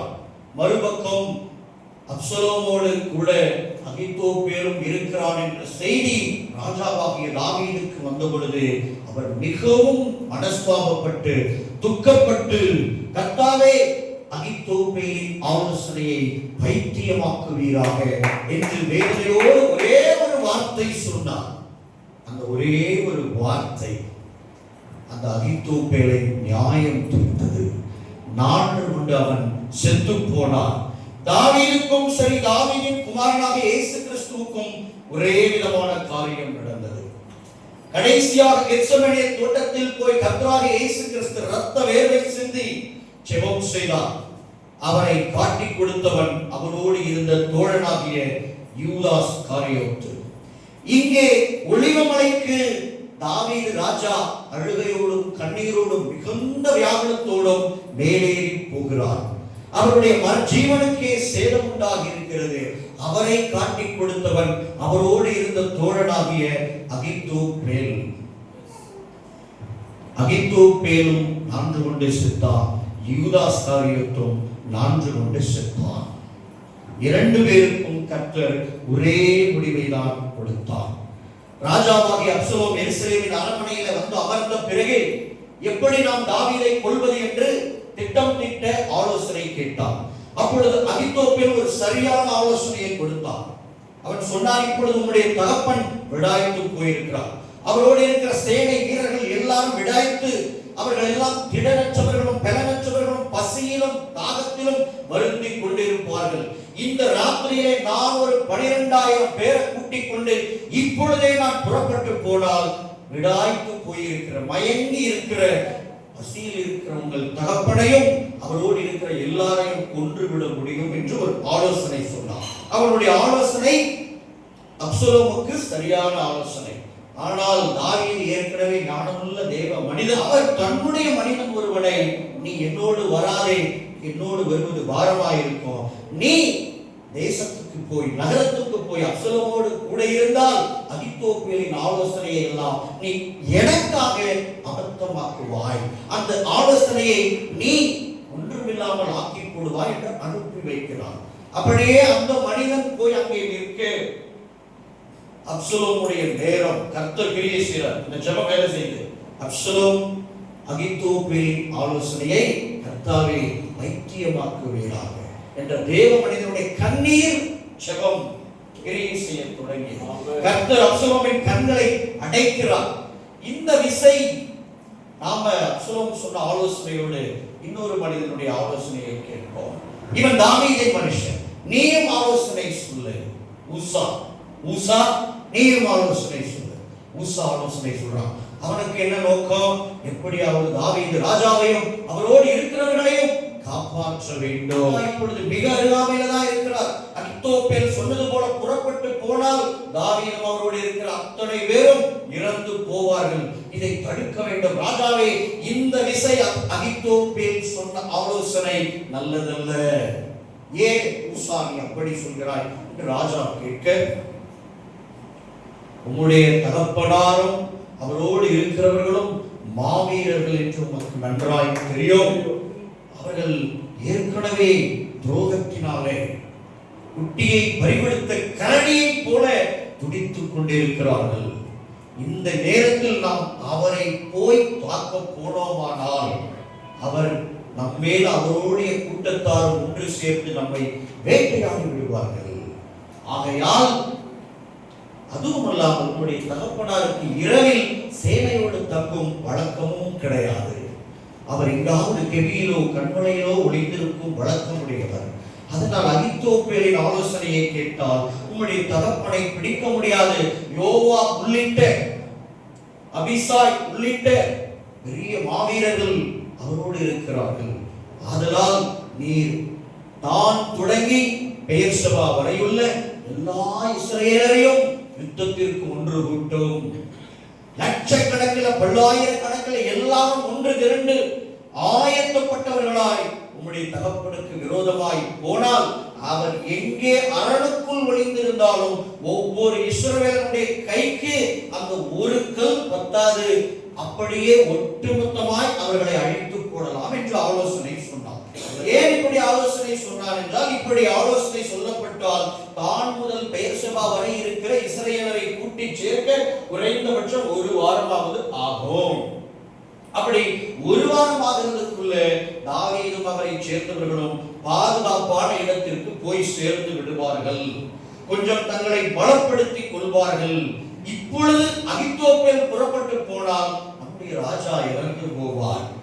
தேவனுடைய மனிதர்களுக்கு எதிராக எப்பேற்பட்ட சதித்திட்டம் தீட்டினாலும் தேவன் அவர்களை காப்பாற்ற அவர்களுக்கு மத்தியில் இருந்தே மனிதர்களை எழுப்ப வல்லவர்.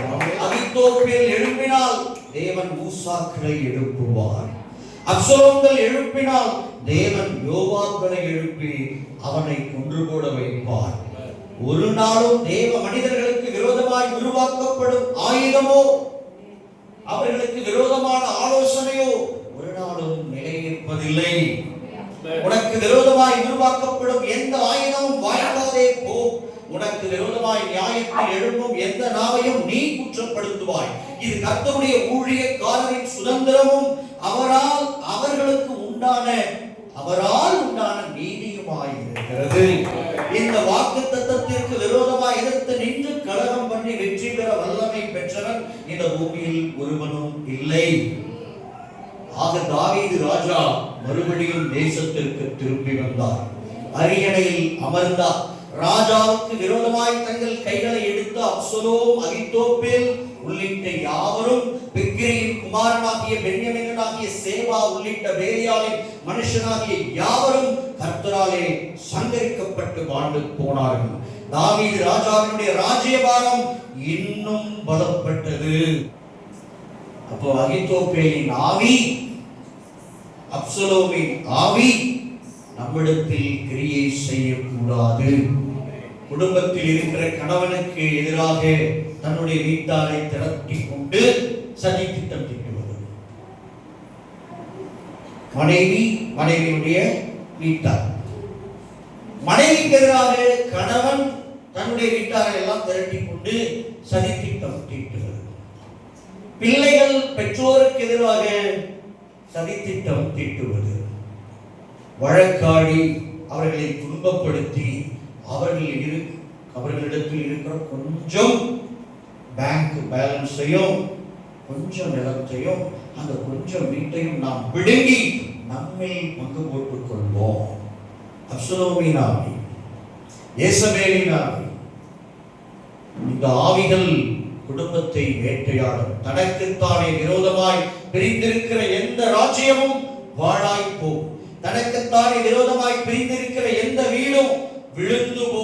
கணவனுக்கு விரோதமாய் மனைவி எழுந்தாலோ, மனைவிக்கு எதிராக கணவன் எழுந்தாலோ, பெற்றோருக்கு எதிராக பிள்ளைகள் எழுந்தாலோ, பிள்ளைகளுக்கு எதிராக பெற்றோர் எழுந்தாலோ, சகோதரருக்கு எதிராக சகோதரர்கள் எழுந்தாலோ எந்த வீடும் நிலைநிற்காது. ஒரு கசப்பான வேர் ஒட்டுமொத்த ஆலமரத்தையும் வீழ்த்தி போட்டுவிடும். அந்த கசப்பின் வேர் முளைக்காத படிக்கு நாம் இந்த கலகத்தின் ஆவிகள், எதிர்த்து நிற்கிற அப்சலோமின் ஆவிகள், சதி திட்டம் தீட்டி கொடுக்கிற சொந்தக்கார சிநேகித ஆவிகள் அல்லது மாமனார் ஆவிகள், மைத்துனர் ஆவிகள், பங்காளி ஆவிகள், இப்படி எப்படியோ ஒரு வழியில அகித்தோப்பேல் உள்ள நுழைவான். வீட்டுக்குள்ள, சபைக்குள்ள, ஊழியர்களுக்குள்ள. அப்படிப்பட்ட அகித்தோப்பேல்களை நாம் அனுமதிக்கவே கூடாது. சுத்திகரித்துக் கொண்டே இருக்கணும். செடியை நீங்க சுத்திகரிச்சுட்டே இருந்தாதான், இலை நறுக்கி இலை பிடுங்கி அதை சுத்தம் பண்ணி கொண்டே இருந்தால்தான் அது ஏற்ற காலத்தில் தன் கனியை கொடுக்கும். இன்னும் அதிகமாய் கனி கொடுக்கும். திராட்சை தோட்டக்கார் கிறிஸ்து, திராட்சை செடி, அதனுடைய கொடிகள். நாம் அதிக கனிகளை கொடுக்கும்படி தோட்டக்காரரான பிதா நம்மை இலை நறுக்கி இலை பிடுங்கி சுத்தம் பண்ணி பரிசுத்தப்படுத்தி நம்மை புதிய கனிகளுக்கும் இன்னும் அதிக பெரிய கனிகளுக்கும் ஆயத்தம் பண்ணிக்கொண்டே இருக்கிறார். அல்லேலூயா. அந்த சுத்தம் பண்ணுதலுக்கு நம்மை விட்டு கொடுக்க வேண்டும். சுத்தம் செய்ய அனுமதிக்க மாட்டோம், பரிசுத்தம் பண்ணிக்கொள்ள அனுமதிக்க மாட்டோம், கீழ்ப்படிய மாட்டோம், எதிர்த்து நிற்போம், புரட்சி செய்வோம், கலகம் செய்வோம், அடங்க மறுப்போம், அத்துமீறுவோம். இதெல்லாம் வீடுகளுக்குள், சபைகளுக்குள் நன்மையை கொண்டு வராது. உலகத்திற்கு அதெல்லாம் நல்லா இருக்கும், ஆனா கர்த்தருடைய ராஜ்யத்துக்கு அது நலமாய் இருக்காது.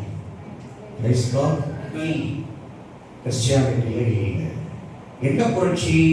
வேறொரு புரட்சிக்கு அனுமதி உண்டு.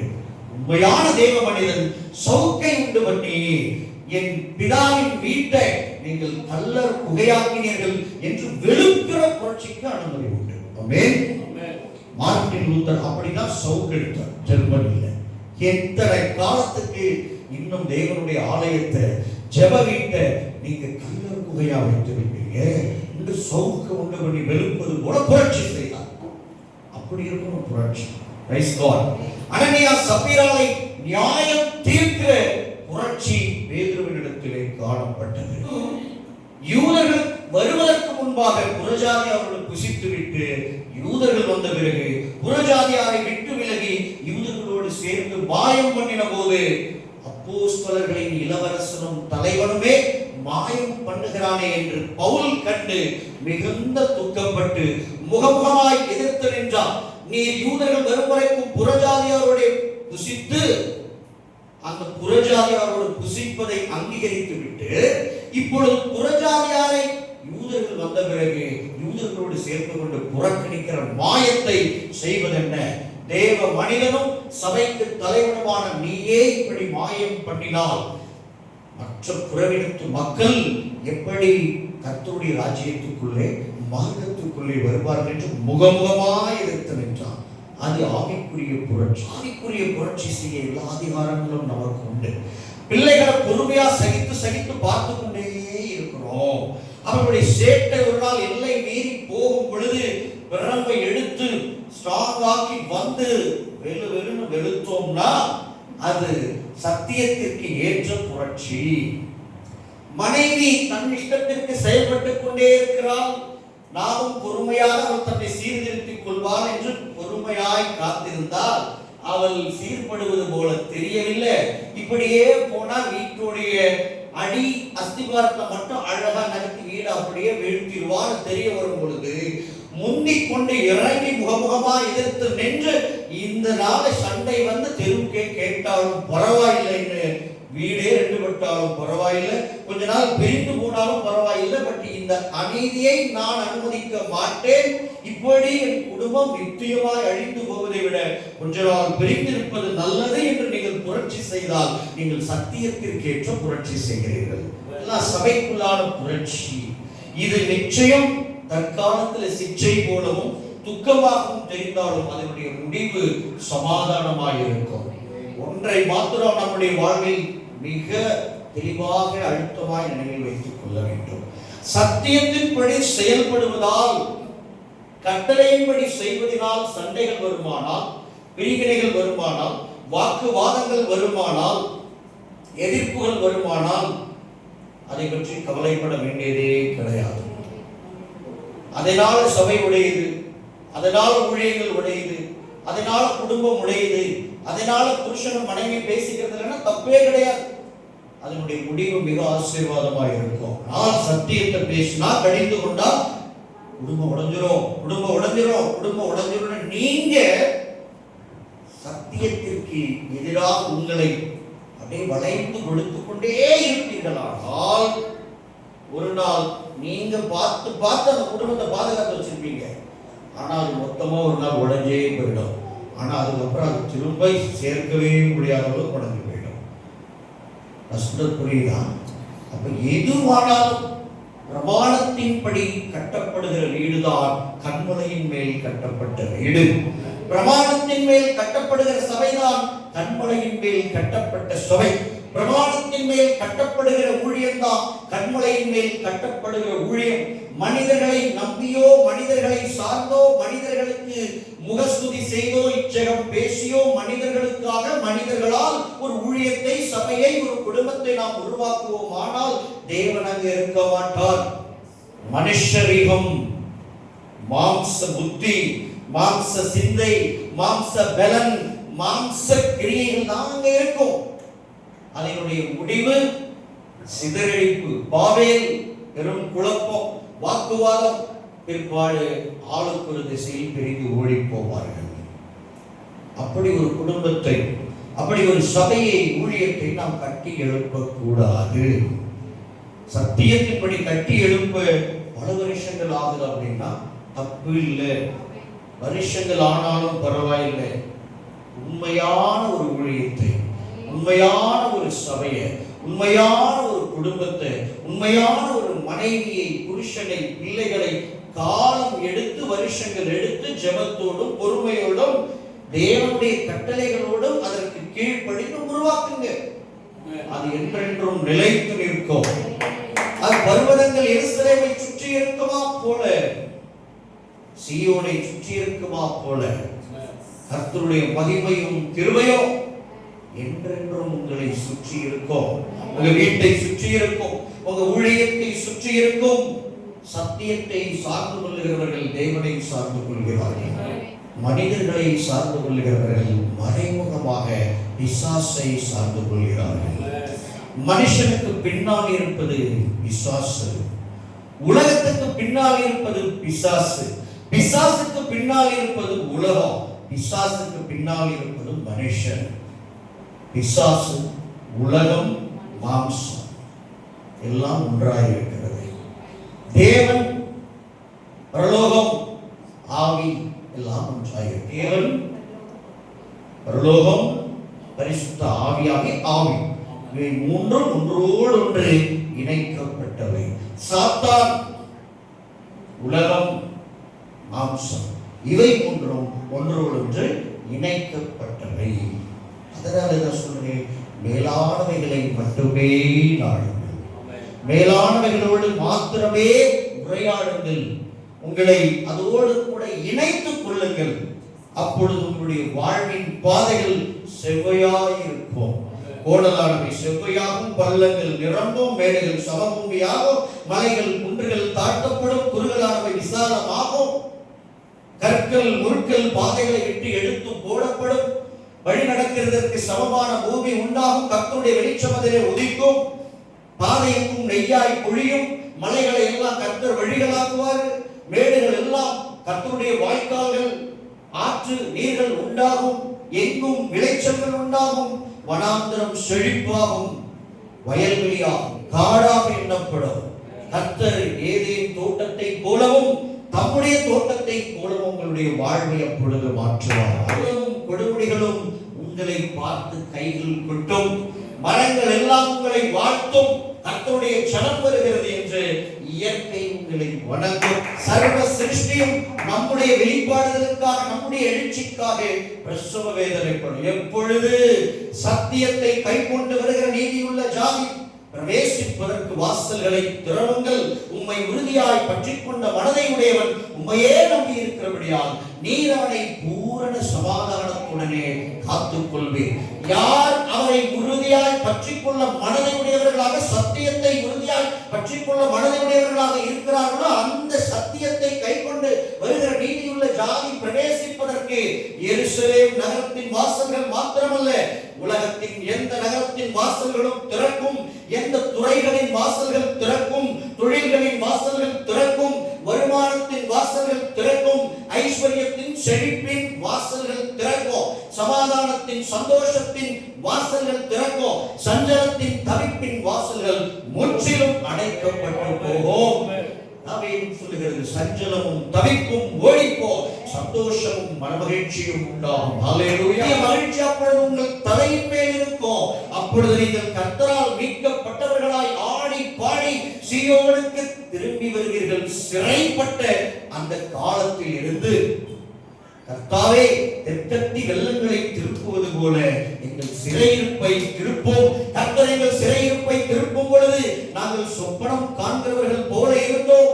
சீயோனின் சிறையிருப்பை கர்த்தர் திருப்புகிற காலம் வந்துவிட்டது. கர்த்தர் சீயோனுக்காக மனம் இறங்குகிற எழுந்தருளி இறங்கி மனம் இறங்குகிற அனுக்கிரகம் செய்கிற அதற்காக குறித்த காலம், அதற்காக குறித்த வேலை வந்துவிட்டது.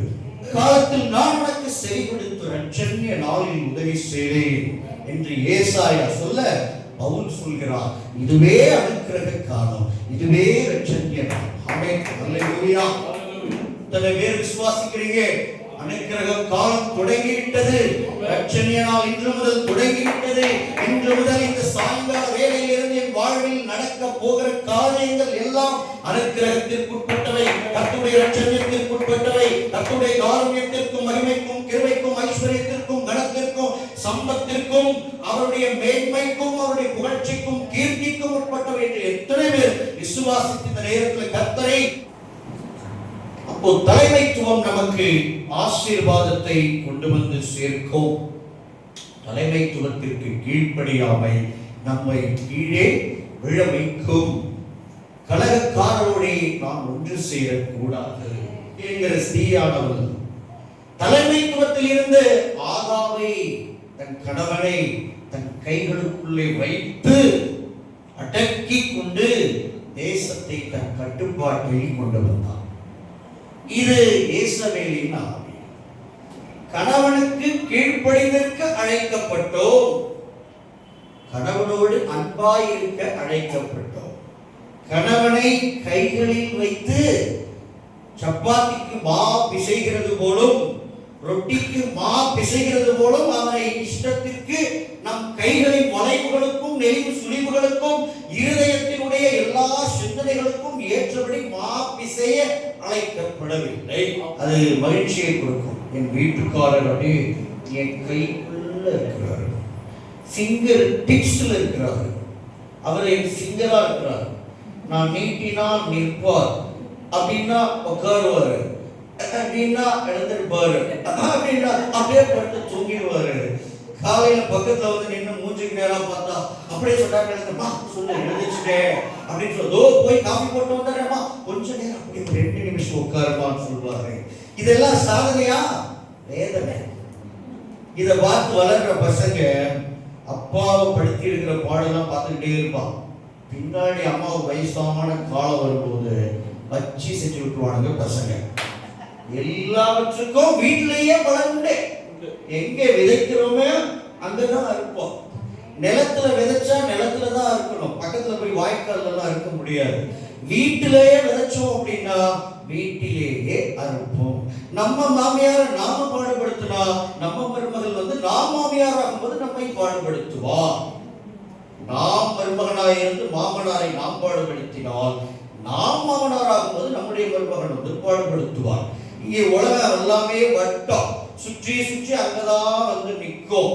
ஏதோ பிறந்துட்டோம், நம்ம கையில ஒரு சாவி கிடைச்சிருச்சு, வீட்டின் அதிகாரம் கிடைச்சிருச்சு, சபையின் அதிகாரம் கிடைச்சிருச்சு, வேலை கிடைச்சிருச்சு, மேனேஜர் ஆயிட்ட அப்படின்னு அதை பிடிச்சி ஆட்டி அங்க இருக்கிற நம்ம கிட்ட பவர் எல்லாம் இறக்கி நான் தான் அப்படின்னா கர்த்தர் சொல்வார் நான் தான் அப்படின்னு தலையே தட்டி எங்கடா இருந்தாங்க ஒருத்தர் காரணம் அப்படின்னு பார்த்தா தரை பாதத்துல கர்த்தாவே இறக்கும் உங்களுடைய அடியான் கேட்கிறேன், மறுபடியும் உயர்த்து. ஒரு முறை உயர்த்தினதுக்கே நீ பண்ண சேட்டே தாங்க முடியல, மறுபடியும் உன்னை உயர்த்துனா வேணாப்பா, நீ தாழ்மையான மனிதனாகவே இரு, சிறியவனாகவே இரு, பொழுதிலே உன்னை திரும்ப நான் உயர்த்தி நீ ராஜா பக்கத்துல போன உடனே உனக்கு லூசிபர் ஆவி வந்துடும். லூசிபர் ஆவிக்கு நீ இடைப்பட்டு பரலோகம் போகாம போறதுக்கு நீ தாழ்மையா இருந்து பரலோகம் வந்து சேர்ப்பாங்க.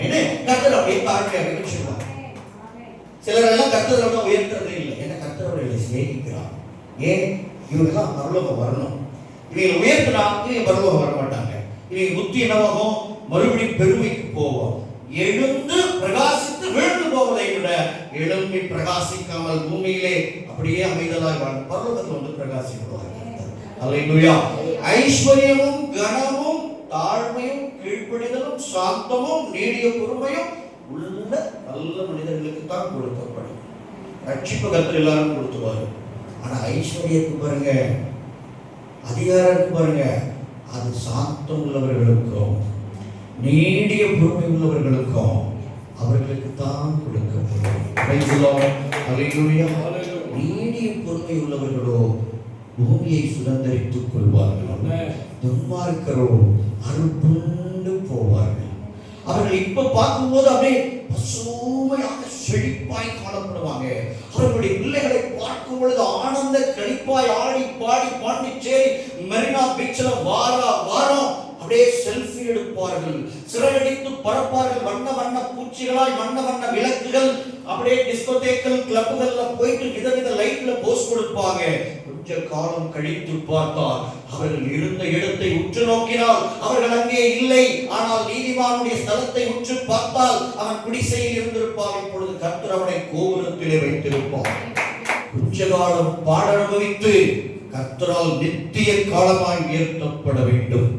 சீக்கிரத்தில் வருகிற பொருள் சீக்கிரமாய் நம்மை விட்டு போகும். ஆண்டவருக்கு கீழ்ப்படிதல் தான், பயப்படுதல் தான் ஞானத்தின் ஆரம்பம். ஞானம் தான் செல்வத்தினுடைய ஆரம்பம். ஞானம் இல்லாமல் செல்வம் சேராது, தேவ பயம் இல்லாமல் ஞானமும் வராது, ஞானம் இல்லாமல் ஐஸ்வர்யமும் கனமும் வரவே வராது. தாவீதின் குமாரர்கள் எத்தனையோ பேர் இருந்தாங்க.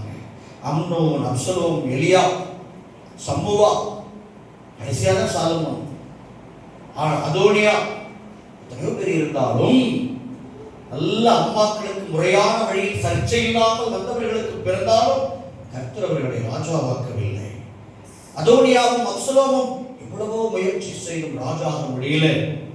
தங்களை தாங்களே உயர்த்தி கொண்டவர்களை தேவன் உயர்த்தவில்லை. வரைக்கும் ராஜா ஆகிற வரைக்கும் யார் என்றே தெரியாமல் வாழ்ந்து வந்த சாலமோன் என்கிற எதீதியாவை தான் கர்த்தரும் கர்த்தருடைய மனுஷனுமாகிய தாவீதும் தலைவனாக ராஜாவாக உயர்த்தினார்கள். வசனம் எவ்வளவு அழகாய் நிறைவேறுகிறது. தன்னைத்தான் உயர்த்துகிறவன் எவனும் தாழ்த்தப்படுவார், தன்னைத்தான் தாழ்த்துகிறவன் எவனும் உயர்த்தப்படுவார். தாவீதின் கரத்தினாலே, தேவ மனுஷனுடைய கரத்தினாலே சாலமோன் என்கிற எதிரியா பெற்றோருக்கு கீழ்ப்படிந்தவர்களுடைய வார்த்தைகளுக்கு செவி கொடுத்து அவர்களுடைய வார்த்தைகளுக்கும் தேவனுடைய வார்த்தைகளுக்கும் செவி கொடுத்தலே அதுவே என் வாழ்வு. எனக்கு ராஜாவின் அரியணையின் மேல் பிரியமும் இல்லை, கிரீடத்தின் மேல் பிரியமும் இல்லை. இந்த வாழ்க்கை போதும் என உத்தமமும் அடக்கமும் ஏற்ற காலத்திலே தேவன் அவனை உயர்த்தும்படிக்கு தாவீதுடைய பலத்த கரத்துக்குள்ளே அடங்கி இருந்த சாலமோன் என்கிற எதிரியாவை கர்த்தரும் தாவீதும் உயர்த்தினார்கள். ஆனால் தங்களுக்கு தாங்களே ரதங்களை சம்பாதித்துக் கொண்டு ரத வீரர்களையும் குதிரை வீரர்களையும் ரதங்களுக்கு முன்னால் ஓடுகிற 50 வீரர்களையும் சம்பாதித்த அதோனியா காணப்படாமல் போனார். அவனுடைய இளையவனாகிய சாலமோன் கர்த்தராலே உயர்த்தப்பட்டார். சின்னவன் ஆயிரமும் சிறியவன் பலத்த ஜாதியுமாவா. கர்த்தராகிய நான் ஏற்ற காலத்திலே இதை தீவிரமாய் நடப்பிப்பேன் என்கிற வார்த்தை சாலமோனுடைய வாழ்விலே ஏற்ற காலத்திலே நடந்தது. ஆகையால் ஏற்ற காலத்திலே தேவன் உங்களை உயர்த்தும் படிக்கு தேவனுடைய பலத்த கைகளுக்குள் அடங்கியிருங்கள். இல்லை என்றால் தேவன் பெருமை உள்ளவர்களுக்கு எதிர்த்து நிற்கிறார், தாழ்மை உள்ளவர்களுக்கோ கிருபை அளிக்கிறார். சாலமோன் தாழ்மை உள்ளவனாயிருந்தார், கிருபை பெற்றார். அதோனியாவும் அப்சலோமும் பெருமை உடையவர்களாய் எதிர்த்து நின்று விழுந்து போனார்கள். இகாரம் இடத்திலே விண்ணப்பம் பண்ணும்போது, ஒரு காரியத்தை கேட்கும் போது அந்த காரியத்தினுடைய இன்டென்ஷன் உண்மையும் களங்கம் இல்லாததும் சதிமோசம் இல்லாததுமாய் இருக்க வேண்டும். நல்லா புரிஞ்சுக்கணும்.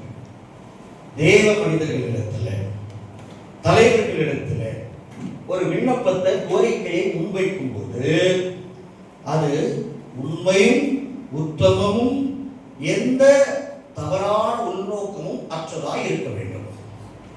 அப்படி தவறான உள்நோக்கம் கொண்டதாய் நீங்கள் ஒரு தேவ மனிதனை, தலைவனை அணுகினால் அது உங்களுடைய வீழ்ச்சிக்கு வழிவகுக்கும். அதோனியா ஏற்கனவே வீழ்த்தப்பட்டுட்டான், ராஜாவாக முடியல.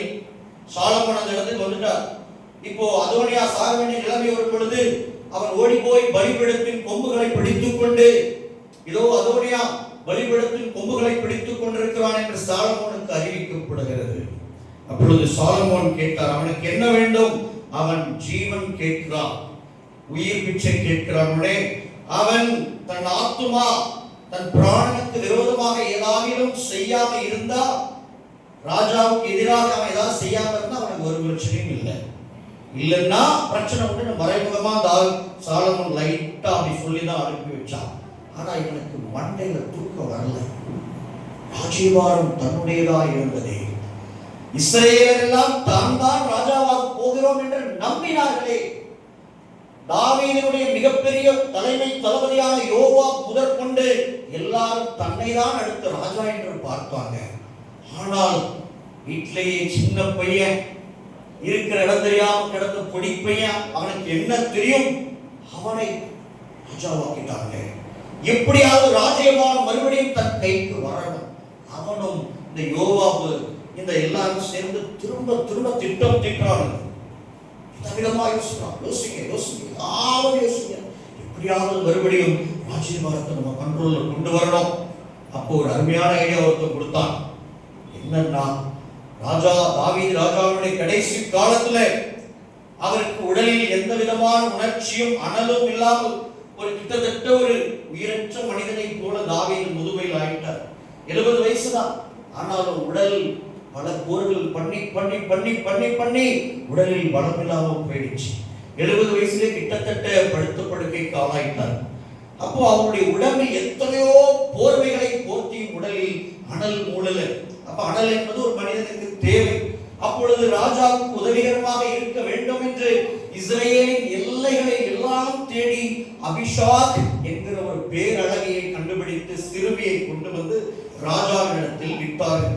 அந்த பெண் ராஜாவுக்கு பணிவிடைகள் செய்து கொண்டு வந்தார். இஸ்ரவேலரை பொறுத்தவரைக்கும் அபிஷாக் தான் தாவீது ராஜாவினுடைய கடைசி மனைவி. அதுதான் உண்மை. ஆனால் தாவீது ராஜாவை அறியவில்லை. ஆனாலும் ஒரு மனைவியை போலதான் அவன். இப்போ இவனுடைய புத்தி எப்படி போகுது அப்படின்னா, ராஜாவின் கடைசியாக மனைவியாக வாழ்ந்த அபிஷாகை திருமணம் செய்து கொண்டால், அபிஷாகை இஸ்ரவேலர் எல்லாருக்கும் தெரியும். அப்ப அபிஷாக் மூலம் ராஜ்யபாரம் கிட்டத்தட்ட மக்கள் தன்னை தான் ராஜாவாய் பார்ப்பார்கள். இது கிட்டத்தட்ட அப்சலோமுடைய ஆவி பார்த்த வேலை. தகப்பனாருடைய மறுமனையாட்டின் இடத்தில் பிரவேசித்து பெரிய பாவத்தை செய்தவன் அவன். இப்ப இவன் புத்தியும் கிட்டத்தட்ட அப்படிதான் போகுது. அப்பாவி கடைசி மனைவியை தன் மனைவியாகி தான் மறுபடியும் ராஜாவாக திட்டமிடுகிறான். அப்போ நேரடியா பாருங்க, சதி திட்டம் பார்க்கறதுக்கு எவ்வளவு அழகா இருக்கு. பார்க்கும்போது எப்படி இருக்குன்னா, அம்மா ராஜதான் ஆக முடியல, அபிஷாகே திருமணம் பண்ணி வைக்கல, பார்க்க ஐயோ பாவம், பையனுக்கு நம்ம அந்த பணத்தை தான் கொடுக்கல, சரி அந்த அத்தை பொண்ணையா கேட்கலாம், அவளே கல்யாணம் பண்ணி வச்சுருவாங்க, பார்க்க பாவமா இருக்கு. இப்போ யார்கிட்ட போறான்? பத்சேபா கிட்ட போறான், சாலமோனுடைய அம்மா. நீ சமாதானமா தான் வந்திருக்கிறியா அப்படின்னு. அம்மா நான் சமாதானமா தான் வந்திருக்கேன். என்ன விஷயம் சொல்லுன்னா, இல்ல உங்களுக்கே தெரியும் ராஜ்யபாரம் என்னுடையதா இருந்ததுன்னு இஸ்ரேலர் எல்லாரும் நான் தான் ராஜான்னு பேசிட்டாங்கன்னு உங்களுக்கே தெரியும். ஆனால் அது என்னை விட்டு என் சகோதரனாகிய சாலமோன் இடத்திற்கு கடந்து போயிடுச்சு. அது கர்த்தராலே ஆயிடுச்சு. எனக்கு சந்தோஷம் தான். ஆனா நான் ஒரு விண்ணப்பத்தை கேட்கிறேன், நீங்க போய் ராஜா கிட்ட எனக்காக பேசணும். என்ன செய்யணும் சொல்லு அப்படின்னா, நீங்க அந்த அபிஷாகை எனக்கு திருமணம் செய்து வைக்க சொல்லி ராஜா கிட்ட பேசணும்னு சொன்னான். கேட்கும்போது சாதாரண விஷயம், இனிமே இல்லையே, பாவம் சட்டத்தை பொண்ணுடைய வாழ்ந்து போகணும், வாழ்ந்து போகட்டுமே. ஆனா சாலமோனின் ஞானம், அதான் சாலமோனின் ஞானம், அல்லேலூயா, வெளிப்படுத்துகிற கர்த்தருடைய ஞானம், இருளில் இருக்கிறதை வெளிச்சத்திற்கு கொண்டு வருகிற கர்த்தருடைய ஞானம். அதுதான் சாதாரண மனிதர்களுக்கும் சாலமோனுக்கும் இருக்கிற வித்தியாசம். அந்த ஞானம் மற்றவர்கள் சாதாரணமாய் பார்க்கிறதை வேறு விதமாய் பார்க்கும். உலகம் எல்லாம் உண்மை என்று பார்ப்பதை சாலமோனின் ஞானம் பொய்யாய் பார்க்கும். உலகம் பொய் என்று பார்க்கிறதை சாலமோனின் ஞானம் உண்மை என்று கண்டுபிடித்து நியாயம் தீர்க்கும். உலகத்தில் அப்படிப்பட்ட ஒரு வெளிச்சத்தை கொண்ட தேவ ஞானம் பெற்ற மனிதனுக்கு முன்னும் இல்லை பின்னும் இல்லை.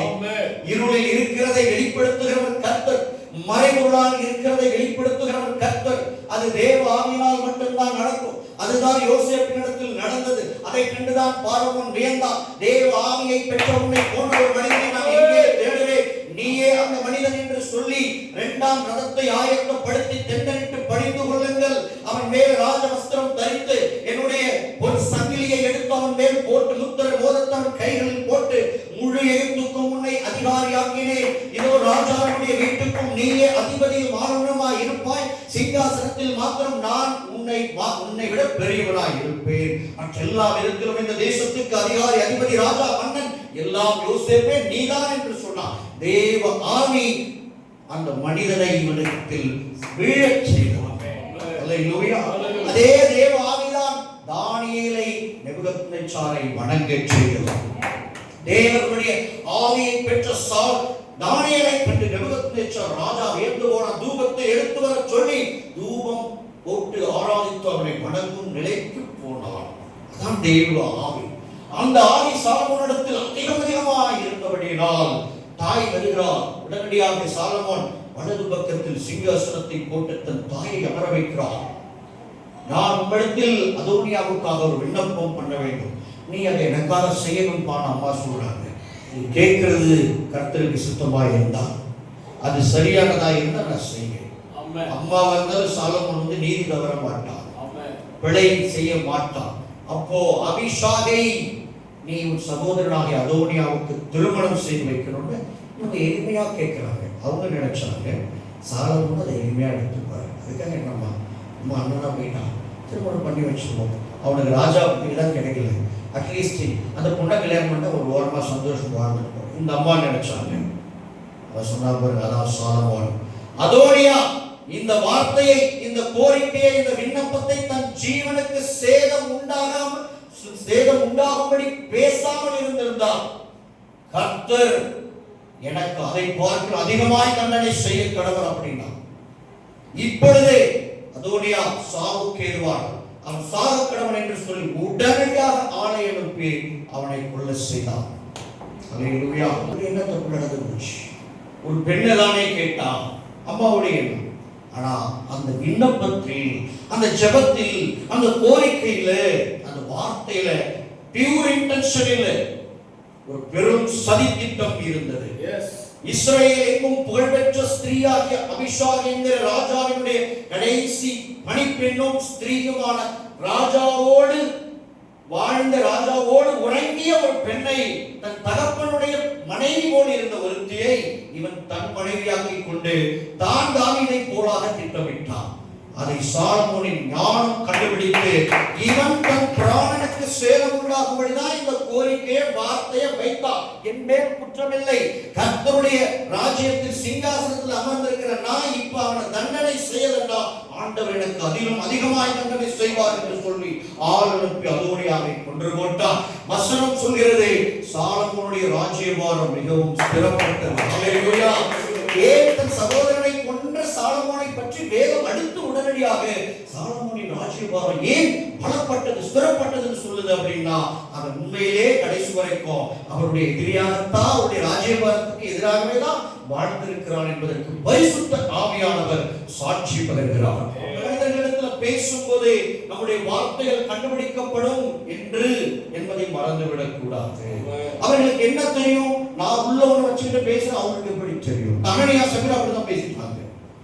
எப்படி தெரியும் பேதுருக்கு அப்படின்னு அவர் பெரியவர் அப்படின்னு அவங்க நினைச்சாங்க. ஆனா பரிசுத்த ஆவியினால அவர் நிறைந்து பேசுறாங்க, இவங்களுக்கு தெரியாம போயிடுச்சு.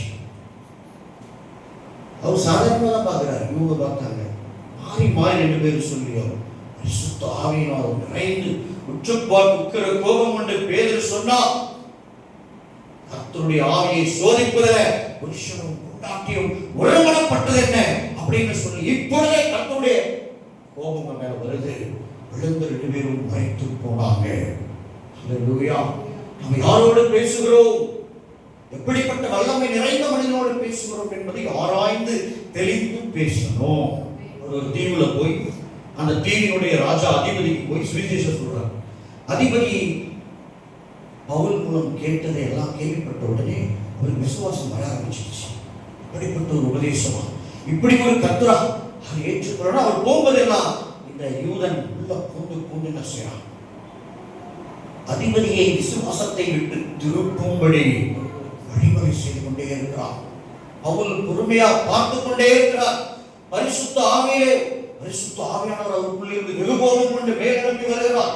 எல்லா கபடமும் நிறைந்தவனே, நீதிக்கெல்லாம் பகைவனே, இப்பொழுது கர்த்தருடைய கரம் உண்மையில் வருகிறது, இருளும் கண்களை மூடும் என்று சொன்னார். ஹல்லேலூயா. அந்தகாரம் வந்து உன்னை நிரப்பும், கர்த்தருடைய கரம் உனக்கு எதிராக வருது. உடனே அவனுடைய பார்வை போய் அந்தகாரம் சூழ்ந்து அவன் கையிலாக கொடுக்கிறவர்களை தேடத் தொடங்கினான். நாம் யாரிடம் பேசுகிறோமா? நாம் பேசுகிற ஆள் சில நேரம் சாலமோனா இருப்பார், நம்ம பேசுற ஆள் சில நேரத்தில் பேதுருவா இருப்பார், நாம பேசுற ஆள் சில நேரத்தில் பவுலா இருப்பார், நம்ம பேசுற ஆள் சில நேரத்தில் எலிசாவா இருப்பார். ஹல்லேலூயா. அதே மாதிரி பார்க்க கூடாது. சில இடங்களில் வல்லமை என்ன, அபிஷேகம் என்ன, எவ்வளவு அபிஷேகம் இருக்கிறதோ அவ்வளவு கர்த்தருடைய அதிகாரம் இருக்கிறது. என்ன விஷயம்? Anointing is the authority of heaven. ஒரு மனிதனுக்கு எவ்வளவு அதிகமாய் anointing அபிஷேகம் கொடுக்கப்படுகிறதோ, வல்லமை கொடுக்கப்படுகிறதோ, அவன் அவ்வளவு அதிகாரத்தை வல்லமையை தேவனிடத்திலிருந்து பெற்றுக்கொண்டவன். அப்போ அவன் மற்ற கர்த்தருடைய பிள்ளைகளை விட, மற்ற கர்த்தருடைய ஊழியர்களாகிய ராஜாக்களை விட பெரும் மகாராஜாவை போல கர்த்தர் அவனை அபிஷேகத்தில் வைத்திருக்கிறார். ஹல்லேலூயா. உலகத்துல தான் படை பலம் தீர்மானிக்கும். ஆவிக்குரிய உலகத்தில் அபிஷேகம் தான் எவன் மகாராஜா என்பதை தீர்மானிக்கும். நம்மில் எவன் அதிக வல்லமையும் அபிஷேகம் உடையவனோ அவனே நம்மை மேய்க்கிற மேய்ப்பனுமாய் இஸ்ரவேலின் கன்மலையுமாய் இருப்பான்.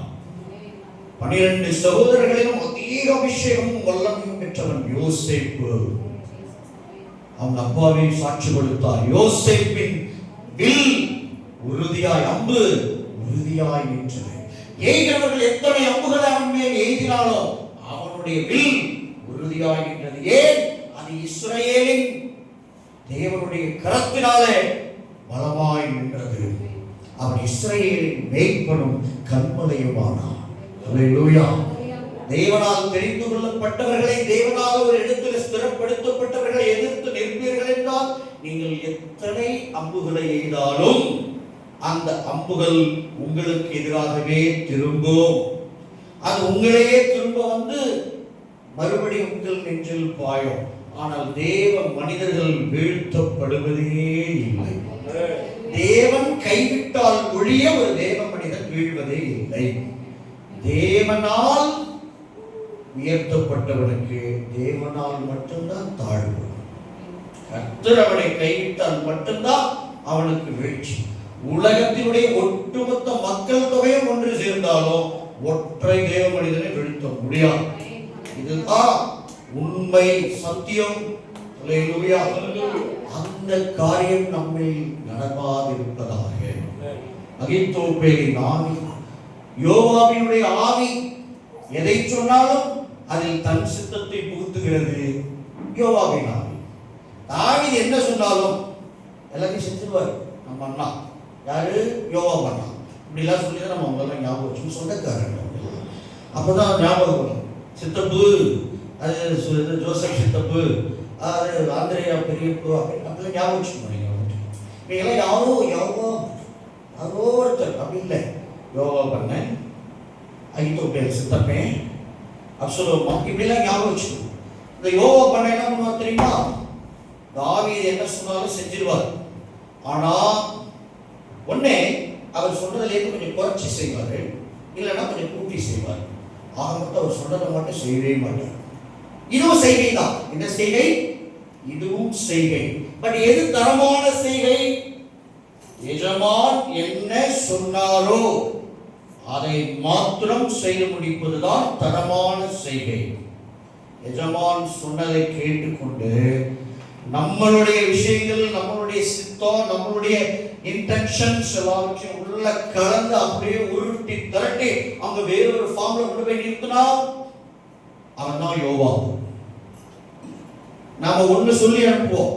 இவர் அங்க போயிட்டு பிரதர் என்ன சொன்னார் தெரியுங்களா? பிரதர் சொன்னார், அப்படி சொன்னார், இப்படி சொன்னார், இதுவும் சொன்னார், அதுவும் சொன்னார். நான் ஒன்றை தான் சொன்னேன், நீ என்ன பண்ணிட்ட? 9 சொல்லிட்ட. அப்ப இது கேப்ரியல் வேலை கிடையாது. இது யாருடைய வேலை? சண்டையை மூட்டி விடுகிற வேலை. தலைவனை உடையவர்கள், தலைவனிடத்தில் இருப்பவர்கள் சொன்ன வார்த்தை அப்படியே கொண்டு போய் சேர்க்கும். Praise the Lord. கேப்ரியல் எப்படி இருந்தாரு? கர்த்தர் என்ன சொன்னாரோ அதை அப்படியே போய் சொன்னார். நம்ம கேப்ரியலா இருக்கணுமே ஒழிய ராபரியலா இருக்கக்கூடாது. ராபரியலா இருக்கக்கூடாது. கேப்ரியலா தான் இருக்கணும். என்ன சொல்கிறோமோ அதை தான் செய்யணும். எந்த நோக்கத்தோடு உங்களை நடத்துகிறோமோ, உயர்த்துகிறோமோ அதை மட்டும்தான் செய்யணும். அதை தாண்டி ஸ்தானத்திற்கு, ஸ்தலத்திற்கு, நோக்கத்திற்கு தீங்கு உண்டாகும்படி காரியங்கள் செய்யப்படுவானால், எஜமானுக்கு தீவினைகள் உண்டாகும்படி காரியங்கள் செய்யப்படுமானால் தேவனுக்கு நீங்க பதில் சொல்ல கட்டளை பெற்றவர்கள். அல்லேலூயா. இங்க பாருங்க, உலகத்தில் வாழ்ந்த பொழுது நம்ம கேட்கிறதற்கு யாரும் இல்லைன்னு நம்ம வாழ்ந்திருக்கலாம். யார் நம்ம பார்க்கிறாங்கன்னு நல்லா புரிஞ்சுக்கோங்க. ஆண்டவருடைய கண்கள் உங்களை பார்த்து கொண்டிருக்கு. கர்த்தருடைய கண்கள் பூமி எங்கும் உலாவிக் கொண்டிருக்கிறது. எதற்காக?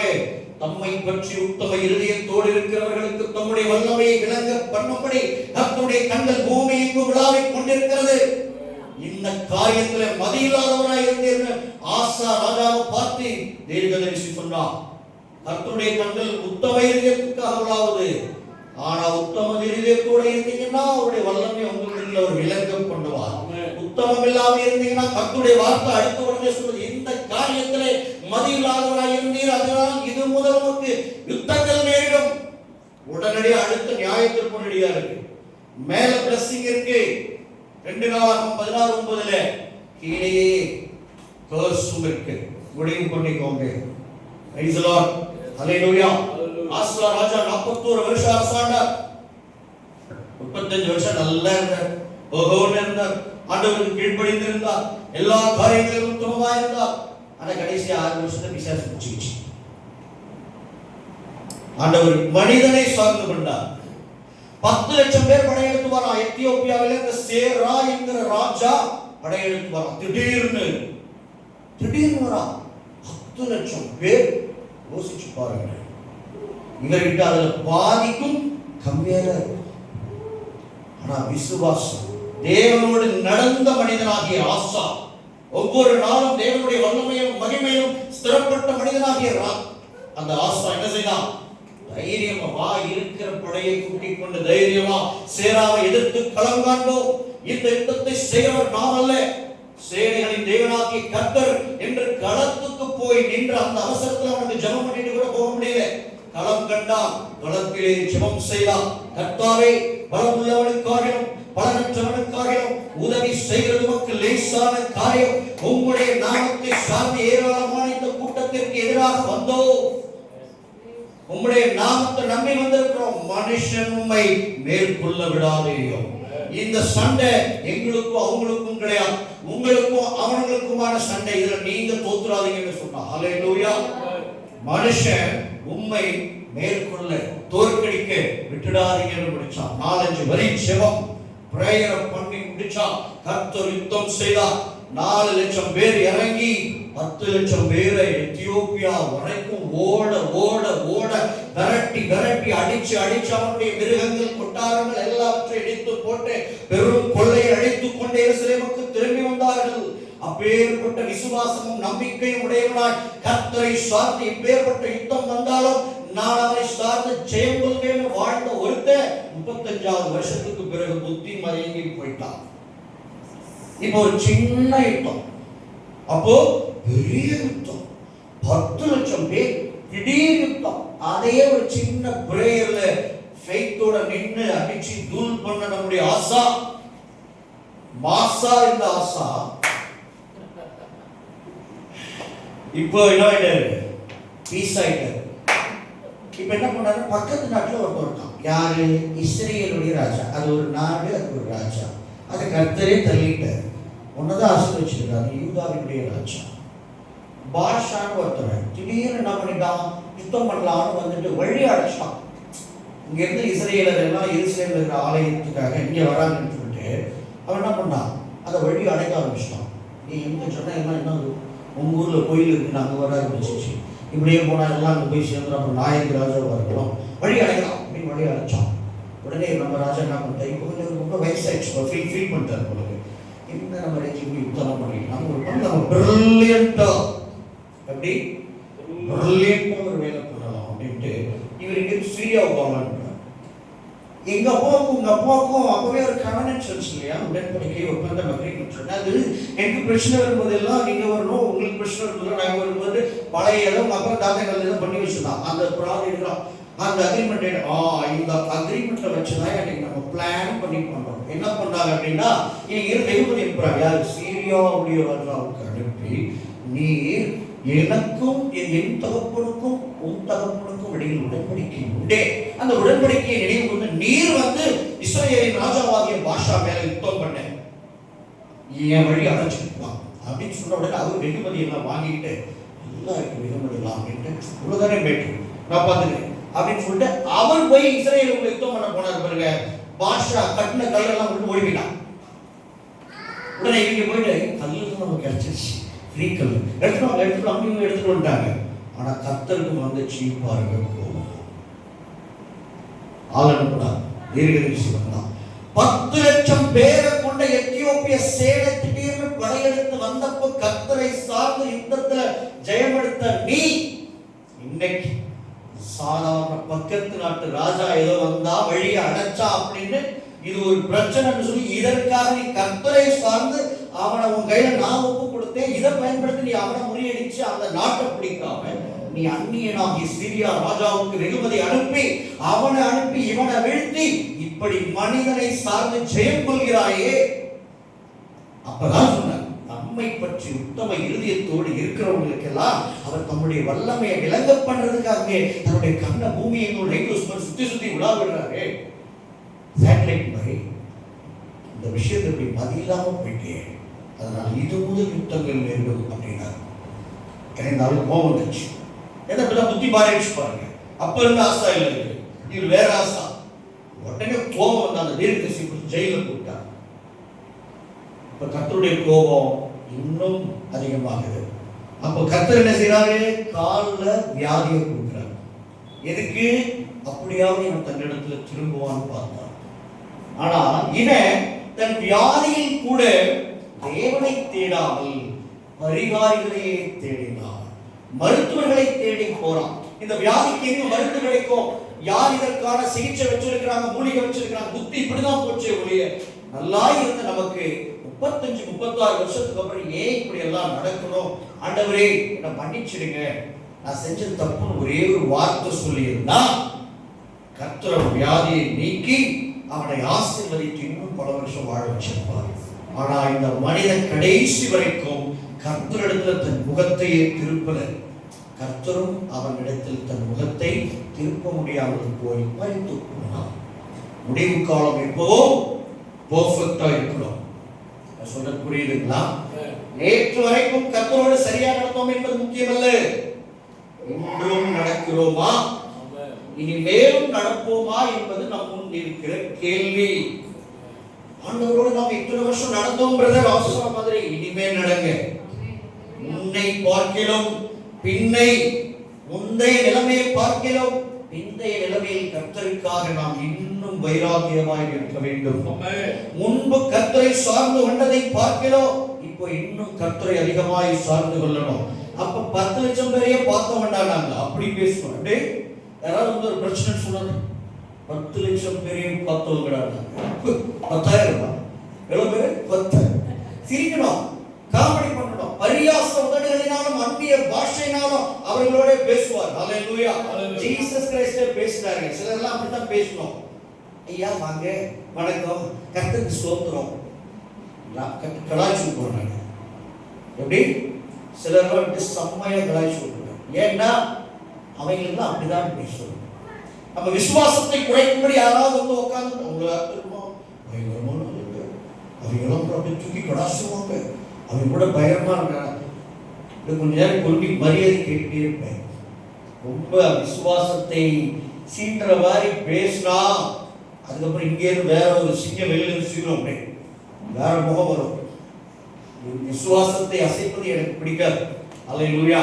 நான் அது மேல ஒரு கோட்டை கட்டி கொத்தளம் போட்டு மேல போயிட்டு இருக்கேன். அல்லேலூயா. தீர்க்க தரிசனங்களை நம்பி விசுவாசித்து அது இன்னும் நடக்காத போதே, அது நம்புகிறதற்கு ஏது இல்லாத இருந்தும் அதனை நம்பி விசுவாசித்து கர்த்தரை ஸ்தோத்திரித்து விசுவாசத்தில் பலவீனனாய் இல்லாம வல்லவனாயிட்டே இருக்கேன். நாளுக்கு நாள் தைரியமா ஸ்டேட்டஸ் எடுத்து போடுறோம். ஆண்டவர் சொல்லியிருக்கிறார், செய்வார். யார் என்ன நினைச்சாலும் I don't care about that. எனக்கு என்ன அதை பத்தி கவலை? சொல்றவர் நிறைவேற்றி முடிப்பது அவருடைய கடமை. அதை நம்பி விசுவாசிப்பது என்னுடைய கடமை, என்னுடைய உரிமை. நீ என்ன ராஜாவை ஏத்துக்காம போ, நான் ராஜாவாகணும் தலைவனாகணும், அது அவருடைய எண்ணம். இந்த திட்டத்தை அவர் நிறைவேற்றுவார். அதை நான் விசுவாசிக்கிறேன். பூமியில இருக்கிற சொன்னதையா விசுவாசிச்சேன்.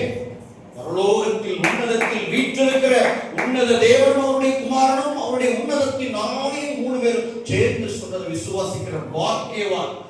நடக்கிறதோ இல்லையோ இதை நம்புகிறதே சந்ததிக்கு பெரிய பாக்கியம். அல்லேலூயா. ஆபிரகாம் விசுவாசித்ததெல்லாம் அவருக்கு முன்னாடி நடக்கலங்க. ஆனா எல்லாவற்றையும் தரிசன கண்களினால் விசுவாசத்தினாலே பார்த்து பார்த்து பார்த்து ஸ்தோத்திரித்து மகிமைப்படுத்தி ஸ்தோத்திரத்தில் வல்லவனாய் வாழ்ந்து ஆண்டவரிடத்துல போய் சேர்ந்தாங்க. நடக்கிறதோ நடக்கலையோ அது ஆண்டவருடைய காரியம். பட் அதை விசுவாசித்து கர்த்தர் முன்னால கிருபையை பெற்றுக்கோங்க. எவ்வளவு நம்புகிறீர்களோ அவ்வளவு கிருபை. கிருபைக்கு என்ன கிருபை? கிருபையை அதிகரிக்க வழி அதுதான். விசுவாசிக்கிறவனுக்கு எல்லாம் கிருபைதான். ஹல்லேலூயா. விசுவாசம் இல்லாதவனுடைய கிருபை குறைந்து கொண்டே போகும். If the faith is increasing, your grace will be increased. Amen. If the unfaithfulness is increasing, then your grace will be decreased. பின்னாடி போகும், பின்வாங்கி போகும். முன் வந்த கிருபைகள் எல்லாம் உன்னுடைய அவிசுவாசத்தை பார்த்து பின்னால் போக தொடங்கும். ஆனால் பின்வாங்குகிற கிருபைகள் எல்லாம் விசுவாசிக்க தொடங்கினால் முன்னோக்கி நடக்க தொடங்கும். விசுவாசமும் கிருபையும் ஒன்றை ஒன்று சந்திக்கும். அல்லேலூயா. நீதியும் கிருபையும் ஒன்றை ஒன்று சந்திக்கும். எல்லாம் கனெக்டட். ஆவிக்குரியவை எல்லாம் ஒன்றோடு ஒன்று இணைக்கப்பட்டவை. அதை பிரிக்கிற உரிமை ஆவியானவருக்கு மட்டும்தான் உண்டு. அதனால என்ன பண்ணுங்க, மலைகளை எல்லாம் பார்த்தாலும் பெரிய மலையா இருந்தாலும் சில ஃபிளாஷ்பேக் ஞாபகம். கர்த்தர் எதுலதான் நம்மளை ரட்சித்தார், எவ்வளோ பெரிய பிரச்சனை நம்மளை கொண்டு வந்தார். இது ஞாபகத்துக்கு வரணும், கண்ணு முன்னால வந்து நிக்கணும். நின்ன உடனே திடன் பெற்று ரைட், வேறுபட்ட பிரச்சனைகளில் இருந்து என்னை விடுவித்தேன் ஆண்டவர், இப்ப என்னை அதை விட சின்ன பிரச்சனை இருந்து கண்டிப்பா விடுவிக்க போறேன். அப்படி இருக்கும்போது நான் ஏன் டென்ஷன் ஆகணும்? டென்ஷனே ஆகக்கூடாதுங்க. கண்மலையின் மேல கட்டப்பட்ட கோட்டை மாதிரி நாங்க நிக்கிறோம். வெள்ளம் வந்தாலும் சரி, நீரோட்டம் வந்தாலும் சரிதான், புயல் அடிச்சாலும் சரிதான், புயல் அடிச்சாலும் குறைப்பாண்டா இந்த பூபதி அப்படின்னு நிக்கணும். பவுல் வந்து ரோமாவில் டீச் பண்ணாரு. 2 குரூப்புக்கு யூதர்கள் மத்தியில் என்ன பண்றாரு, டீச் பண்றாரு. வந்து உண்மை பற்றி இந்த மாதிரி யூதையில இந்த லெட்டர்லாம் வரல, கடைசியா அப்போஸ்தலர் நடவடிக்கை முடிகிற இடத்துல அப்போ பேசி முடிக்கும்போது அவன் சண்டை போட ஆரம்பிச்சிட்டான். இப்ப பவுலுக்கு எதிராக வந்த என்ன பண்ணிட்டான், அவனுக்குள்ள சண்டை போட்டு பவுல் அப்படின்னு பார்த்துட்டு இருக்காரு. இதான் பவுல். சதுசேய பரிசேய 2 பேரும் தான் பார்த்துட்டு புஷ்ம நிறுத்துறாங்க ஆலோசனை சங்கத்துல. நீங்க 2ல 1 பார்க்கணும். மோஸ்ட் பிரில்லியன்ட், ஹல்லேலூயா. அதோட அபிஷேகம் கை உச்சம் பார்த்த ட்ரெஸ் வச்சு கண்டுபிடிச்சா பரிசேய சதுசேய 2 பேரும் இங்கே தான் இருக்கீங்களா? உங்க 2 பேரும் சுட்டு போட்டாலும் ஒத்து வராது. இன்னைக்கு 2 பேரும் மூட்டி விட்டு அழகா போய் வேலைக்கு பார்க்க வேண்டியதுதான் அப்படின்னு லைட்டா போய் விட்ட போட்டாரு. நான் உயிர் தெழுதலை பற்றிய சாட்சியினாலே நியாயம் விசாரிக்கப்படுகிறேன் அப்படின்னு ஒரு லைட்டா ஒரு சவுண்ட் கொடுத்தாரு. பார்த்துருங்க, அவ்வளவுதான். என்ன அப்படின்னு அவர்கிட்ட பரிசேய என்ன அப்படின்னா, இல்லப்பா உயிர் தெழுதலை பற்றி சாட்சி சொன்னதுனாலதான் நீங்க நியாயம் விசாரிக்கப்படுறேன் அப்படின்னாரு. அப்படியா, இது யாருமே சொல்லவில்லை அப்படின்ட்டு பரிசேய எல்லாம் என்ன பண்ணிட்டா, பவுலுக்காக களமிறங்கினா. எப்படியா, ஏன் உயிர் தெழுதல் உண்டு என்று சொல்லுகிறவன் பரிசேயே, உயிர் தெழுதல் இல்லை என்று சொல்றவன் சதுசேய. ஆவி உண்டு என்று சொல்றவன் பரிசேய, ஆவி ஒன்றே இல்லை என்று சொல்றவன் சதுசேய. தூதன் உண்டு என்று சொல்றவன் பரிசேயன், தூதனே இல்லை என்று சொல்றவன் சதுசேய. அங்க மட்டும் சதுசேயன்னா ஒரு நாத்திகக்காரன் மாதிரி. அவன் எப்படி சிறுகுள்ள வந்தான்றதே அறிவிச்சுதான். தூதன், ஆவி, உயிர் தெழுதல் இதெல்லாம் கொண்டதுதான் யூத மதம். அல்லேலூயா. அதுக்குள்ள புகுந்த கலைகள் தான் இந்த கருப்பு ஆடுகள் தான் இந்த சதுசேயம். உடனே கர்த்தர் என்ன பண்ணிட்டார், பரிசேயன் நல்லா எழுப்பி விட்டார். பரிசேயன் எல்லாம் பவுலுக்காக சதுசேயன் எடுத்துட்டு சண்டை போட சேனாதிபதி பார்த்தா நடுவில் பவுல் ஆட்டுக்குட்டி மாதிரி நிற்கிறான். இவங்க போற சண்டையில நம்ம பிச்சு 2ஆ பிச்சு வாழ்க்கை போல இருக்கு, நீ வாட்சல நம்ம கோட்டைக்கு போகலாம் அப்படின்னு அழகா கூட்டு போயிட்டு அப்படியே திரும்ப உட்கார. வாயுள்ள புள்ள புழைக்குங்க. வாயுள்ள புள்ள புழைச்சுதா? சிலரை வாயாடி இருக்கிறார்கள். அந்த வாயாடி போன இடத்துல வாயாடியே புழைச்சிக்கிச்சு. யாரு? பவுல். பாருங்க, பாஸ்டர் அப்போஸ்தலன் பால் அப்படின்னா சும்மா கிடையாது, சிங்கம். அது அந்த இடத்துல சில இடத்துல சிங்கமா நிற்கும், சில இடத்துல பார்த்தா புலி மாதிரி அப்படியே லைட்டா அப்படியே பதுங்கும். என்னடா பதுங்குது பார்த்தா வெடுக்கணும் அப்படியே மேல பாஞ்சிடும். சில இடத்துல சிறுத்தையா மாறி துரத்தி மரத்துல ஏறினாலும் புடிச்சிட்டு வந்துடும். நினைச்சது சாதிச்சிடும். அவரிடையில போஸ்ட் போட்டேன், கர்த்தருடைய பிள்ளைங்க எப்படி இருக்கணும், சிங்கம் புலி சிறுத்தையா இருக்கணும். சிங்கம்னா நரியெல்லாம் பக்கத்துல வந்து டிஸ்டர்ப் பண்ணிட்டே இருக்கும். அது பாட்டுக்கு அப்படியே ஒண்ணுமே தெரியாத படுத்துக்கும். இது சிங்கம் தானா அப்படின்னு நம்ம கேள்வி. இதுவா சிங்கம்? இது அசிங்கம். இது பாட்டுக்கு என்ன வேணா புல்லு மேல மேல அப்படியே படுத்து கிடக்குது அப்படின்ட்டு. ஏன்னா அது தன்னுடைய எனர்ஜியை வீணா வேஸ்ட் பண்ணவே பண்ணாது. இந்த நரிகள், இந்த இதெல்லாம் இருக்கு, இந்த ஹெனா, அதெல்லாம் வந்துட்டு அப்புறம் பக்கத்தில் வந்து சீண்டு வாழை சீண்டு சேட்டை பண்ணுவோம். அது ஒரு மாதிரி நேரம் அப்படின்னு ஒரு உருவச்சுன்னா தெரிச்சு ஓடும் போறங்க எல்லாம். அந்த சத்தம், ரோரிங் லயன், ஹல்லேலூயா, சிங்கத்தினுடைய அந்த கர்ஜனை, காடே அதிரும்ல, ஹல்லேலூயா, அதான் சிங்கம். அதே மாதிரி புலி எவ்வளவுக்கு எவ்வளவு பதுக்குதோ திட்டம் கொடுக்குன்னு அர்த்தம். அடியே பார்க்கும், டே பின்வாங்கும், சைலண்டா இந்த மூணுமே கிட்டே இருக்காங்க சொல்லிட்டு இருக்கேன். அல்லேலூயா. ஏன்னா சில நேரத்தில் சிங்கமா நிற்பேன், சில நேரத்தில் சைலண்டா அப்படியே ஒண்ணுமே தெரியாத மாதிரி பதுங்கி பதுங்கி போயிட்டே இருப்பேன். திடீர்னு பதிலடி வரும் பாருங்க, சேர்த்து வச்சு மொத்தமா இருக்கும், பவர்ஃபுல்லா ஒரே நாள் 2 நாள் 4 நாள்ல முதல்ல முடிச்சு விட்டுருவேன். அதான் புலி. சிறுத்தைனா எங்க இறை இருந்தாலும் மலை உச்சியில இருந்தாலும் ஏறி பிடிச்சிட்டு தான் கீழே வரும். ஆண்டவர் பிள்ளைங்க அப்படிதான். எல்லா இடத்துலையும் சிங்கமா இருக்கக்கூடாது.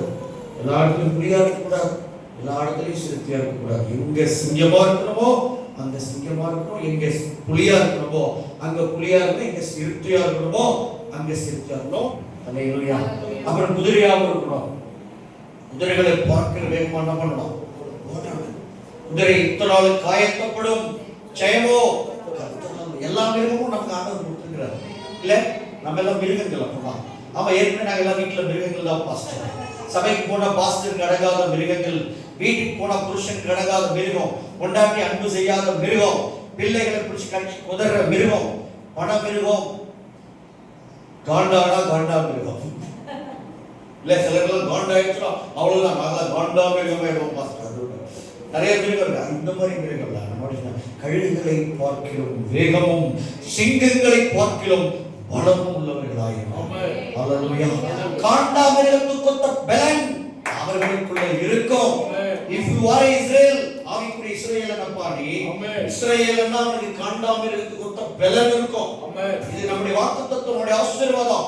சும்மா ஐயோ கை வலிக்குது பாஸ்டர், கால் வலிக்குது, சோர்வா இருக்கு, என்ன இப்படிலாம் சொல்லிட்டே இருக்கக்கூடாது. உடம்ப செலுத்துட்டு அப்படி சொல்லணும். காண்டாமிருகத்துக்கு பலன் அவர்களுக்கு இருக்கும். சிங்கங்களை பார்க்கிலும் பலம், கழுகுகளை பார்க்கிலும் வேகம். கழுகுக்கு சமானமாய் இப்ப என் வயது திரும்ப வாழ வயதாகுது. இந்த வார்த்தை தான் வானத்தை கீழே விழாம தாங்குது. இந்த வார்த்தை தான் கடலை ஊருக்குள்ள நுழையாம தாங்குது.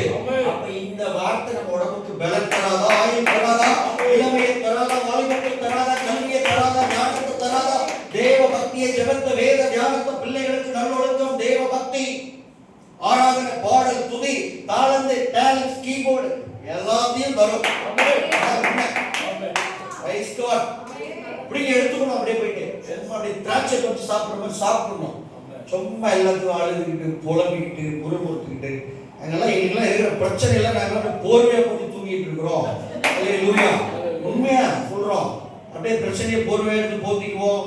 தலைகாணியா என்ன பண்ணுவோம், தடைகள் எல்லாம் அப்படியே தலைகாணியா வச்சு தூங்குவோம். காலையில எட்டு ரோத விடுவோம். அப்படியே போர்வையில அப்படி தூக்கி பறக்க விட்டுட்டு அப்படி எழுந்து வந்து அந்த நாளை எதிர்கொள்றோம். அவங்க முன்னாடி வந்து பேசுறோம். ஆனா எவ்வளவு பிரச்சனை, எவ்வளவு பகை, எவ்வளவு விரோதம், எவ்வளவு தூஷணம், எவ்வளவு நிந்தை, கட்டுகள், அந்த கட்டுகளுக்குள்ளேயும் தேவனுடைய வார்த்தையை தாராளமாய் பேசுறோம். எலிசாவை கர்த்தர் கண்ணை மறைச்சு காப்பாத்துற மாதிரி தான் என்னால காப்பாத்திட்டு இருக்கிறாங்க தினந்தோறும். இதுக்கு மத்தியில தான் நாங்கள் கர்த்தருடைய ஊழியத்தை செய்கிறோம். உருப்படியா கர்த்தருக்காக சாதிக்கணும். முன்ன வந்து பாருங்க, அப்போ நம்ம கையில் இருக்கிற விலங்குகள் தானா உடஞ்சி விழுந்துடும். பெரிய வேலை செய்ய போறவங்களுக்கு தான் கர்த்தர் விடுதலை தருவார். ஒண்ணுமே இல்லாம காலையில சோறு திங்கிறது, சப்பாத்தி திங்கிறது உனக்கு எதுக்கு விடுதலை? உட்கார்ந்து ஜெயிலே கொடுக்குறாங்களா இல்லையா? அதெல்லாம் சிறை கைதிக்கும் சப்பாத்தி உண்டு, பிரியாணி உண்டு, லட்டு உண்டு, எல்லாமே உண்டு. சாப்பிட்றதுக்கு என்ன உனக்கு விடுதலை? சாதிக்கிறதுக்கு தான் விடுதலை வேணும். சாதிக்கணும்னு கிளம்பி பாருங்க, ஆண்டவர் எல்லா விடுதலையும் கொடுப்பார். சப்பாத்தி சாப்பிட்றதுக்கு கிருபை கேட்டுட்டு உட்கார்ந்து இருந்தா, சப்பாத்திக்கு ஒரு கிருபைனா எதுவுமே இல்லை அப்படின்னா நான் வேணா ஆண்டவர்கிட்ட கேட்டு பாரு, சப்பாத்தி கிருபைன்னு ஏதாவது வச்சிருக்கீங்களா ஆண்டவரே? இல்ல சட்டியில் இருக்கிற குழம்பு வைக்கிறதுக்கு ஒரு கிருபை எங்கேயாவது இருக்குதா? பிரியாணி செய்யறதுக்கு ஏதாவது பெரிய கிருபை இருக்கா? முட்டை அவிக்கிறதுக்கு ஏதாவது முட்டை கிருபைன்னு ஒண்ணு இருக்கா?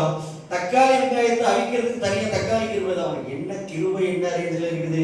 அதை கொண்டாந்து தக்காளி, வெங்காயம், காரு, பங்களா எல்லாத்தோட இணைச்சி அதெல்லாம் நம்ம போட்டு கிருபையே ஒரு மரியாதை தான். அதில் ஒரு கடைக்கு போனேன். அந்த கடைக்காரர் வந்து இந்த நல்ல நீண்ட முடி வச்சிருப்பாரு, ஒரு காவி சகப்பு ட்ரெஸ், சகப்பு வேட்டி தான் கட்டியிருப்பாரு.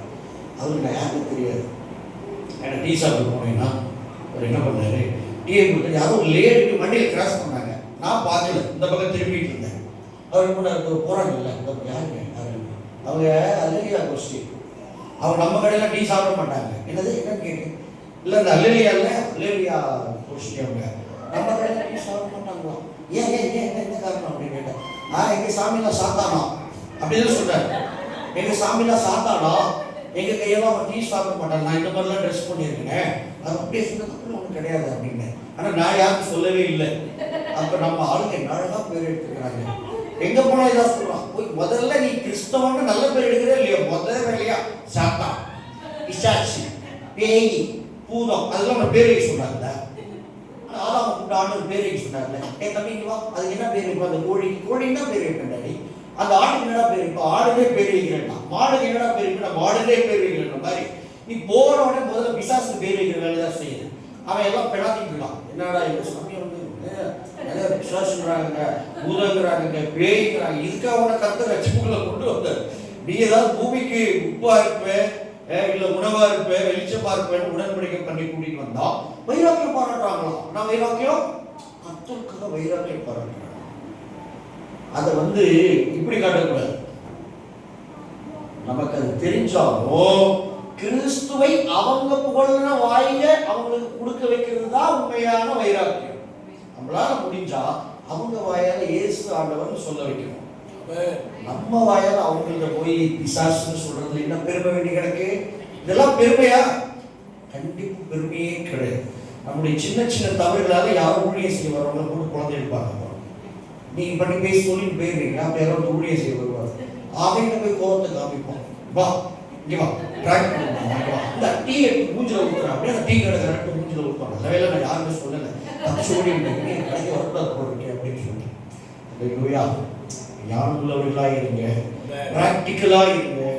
ஒவ்வொரு காரியத்திலும் யதார்த்தமா சிந்திச்சு, யதார்த்தமாய் விசுவாசித்து, யதார்த்தமாய் நடங்க. ஒரு நாள் பெருசானவர்களுக்காக பயங்கரமா எழுப்புறது, அப்புறம் அடுத்த நாள் பார்த்தா அப்படியே பொட்டிக்குள்ள அப்படியே இப்படி சுருண்டு கிடக்கிறது. ரெண்டுமே வேண்டாம். ஸ்ட்ராங் ஹோல்டு, கர்த்தருக்குள் சீர்பட்டு ஸ்திரப்பட்டு பலப்பட்டு நிலை நின்று வேறொன்றை நிலை நின்று அதுக்கப்புறம் ஆண்டவருக்காக எழுந்து பிரகாசிங்க, போராடுங்க. அப்போ ஆண்டவர் உங்களை தொடர்ச்சியாக பயன்படுத்துவார். திடீர்னு கொஞ்ச காலம் பயன்படுறது, திடீர்னு கொஞ்ச காலம் சோர்ந்து போறது அப்படி இருக்கக்கூடாது. ஸ்டெபிலிட்டி ரொம்ப ரொம்ப ரொம்ப முக்கியம். ஸ்டெபிலிட்டி ரொம்ப முக்கியம். ஸ்திரத்தன்மை என்பது ரொம்ப முக்கியம். ஸ்பான்டேனியஸா, கண்டினியூஸா, எப்படி போயிட்டே இருக்கும், நதி போயிட்டே இருக்கிற மாதிரி போயிட்டே ஒரு பயணம். அங்கங்க ஸ்டெக் ஆகி நிற்கக்கூடாது. ஓட்ட வண்டியில் என்ன பண்ணக்கூடாது, அங்கங்க ஸ்டெக் ஆகி நிற்கக்கூடாது. அப்படி இருக்கக்கூடாது. எப்படி இருக்கும், நல்லா ஸ்ட்ராங்கா ஹோல்ட் பண்ணி கொஞ்சம் கொஞ்சமா கீர் அப்படி நல்ல ஏற்றிடும், அப்புறம் பறக்கணும். கழுகு எப்படி தெரியுமா இருக்கும், கீர் போட்டு போகும். கழுகு என்ன பண்ணும், கீர் போடும், அப்படியே மெல்ல ஸ்டார்ட் ஆகும் ஃபர்ஸ்ட் கீர். அப்புறம் என்ன பண்ணும், அப்படியே செகண்ட் கீர் போகும், தேர்ட் கீர், சிக்ஸ்த் கியர்ல எங்க போயிட்டு தெரியுமா, வானத்தின் உச்சத்துல பறந்துட்டு சார். அல்லேலூயா. அது பறக்கவே மாட்டார், மற்ற பறவை மாதிரி இப்படிலாம் அடிக்கலாம் மாட்டார். அப்படியே போவார், இப்படி தவழ்ந்து ஜாலியா அப்படி போவார். கர்த்தர் கழுக மாதிரி தான் பறக்க சொல்றாரு, இல்ல காக்கா மாதிரி தான் பறக்க சொல்றாரு. அப்புறம் கரண்ட் கம்பியில போய் எங்கேயா உட்காந்து அப்புறம் இன்னும் ஷாக் அடிச்சு இன்னும் கருப்பா, ஏற்கனவே காக்கா கருப்பா பயங்கரமா இருந்துச்சு, இப்ப பயங்கர கருப்பாயிடுச்சு அப்படிங்கிற மாதிரி ஆயிடும். கழுகை போல இருந்து, காண்டாமிருகத்துடைய பலத்தோடு இருந்து, சிங்கங்களை பார்க்கிலும் பலமோ கழுகுகளை பார்க்கிலும் வேகம் உள்ளவர்களாக இருந்து கர்த்தருக்காக நீங்க சாதிங்க. கர்த்தர் உங்களை ஆசீர்வதிப்பாராக. ஆமென், ஆமென், ஆமென். அல்லேலூயா.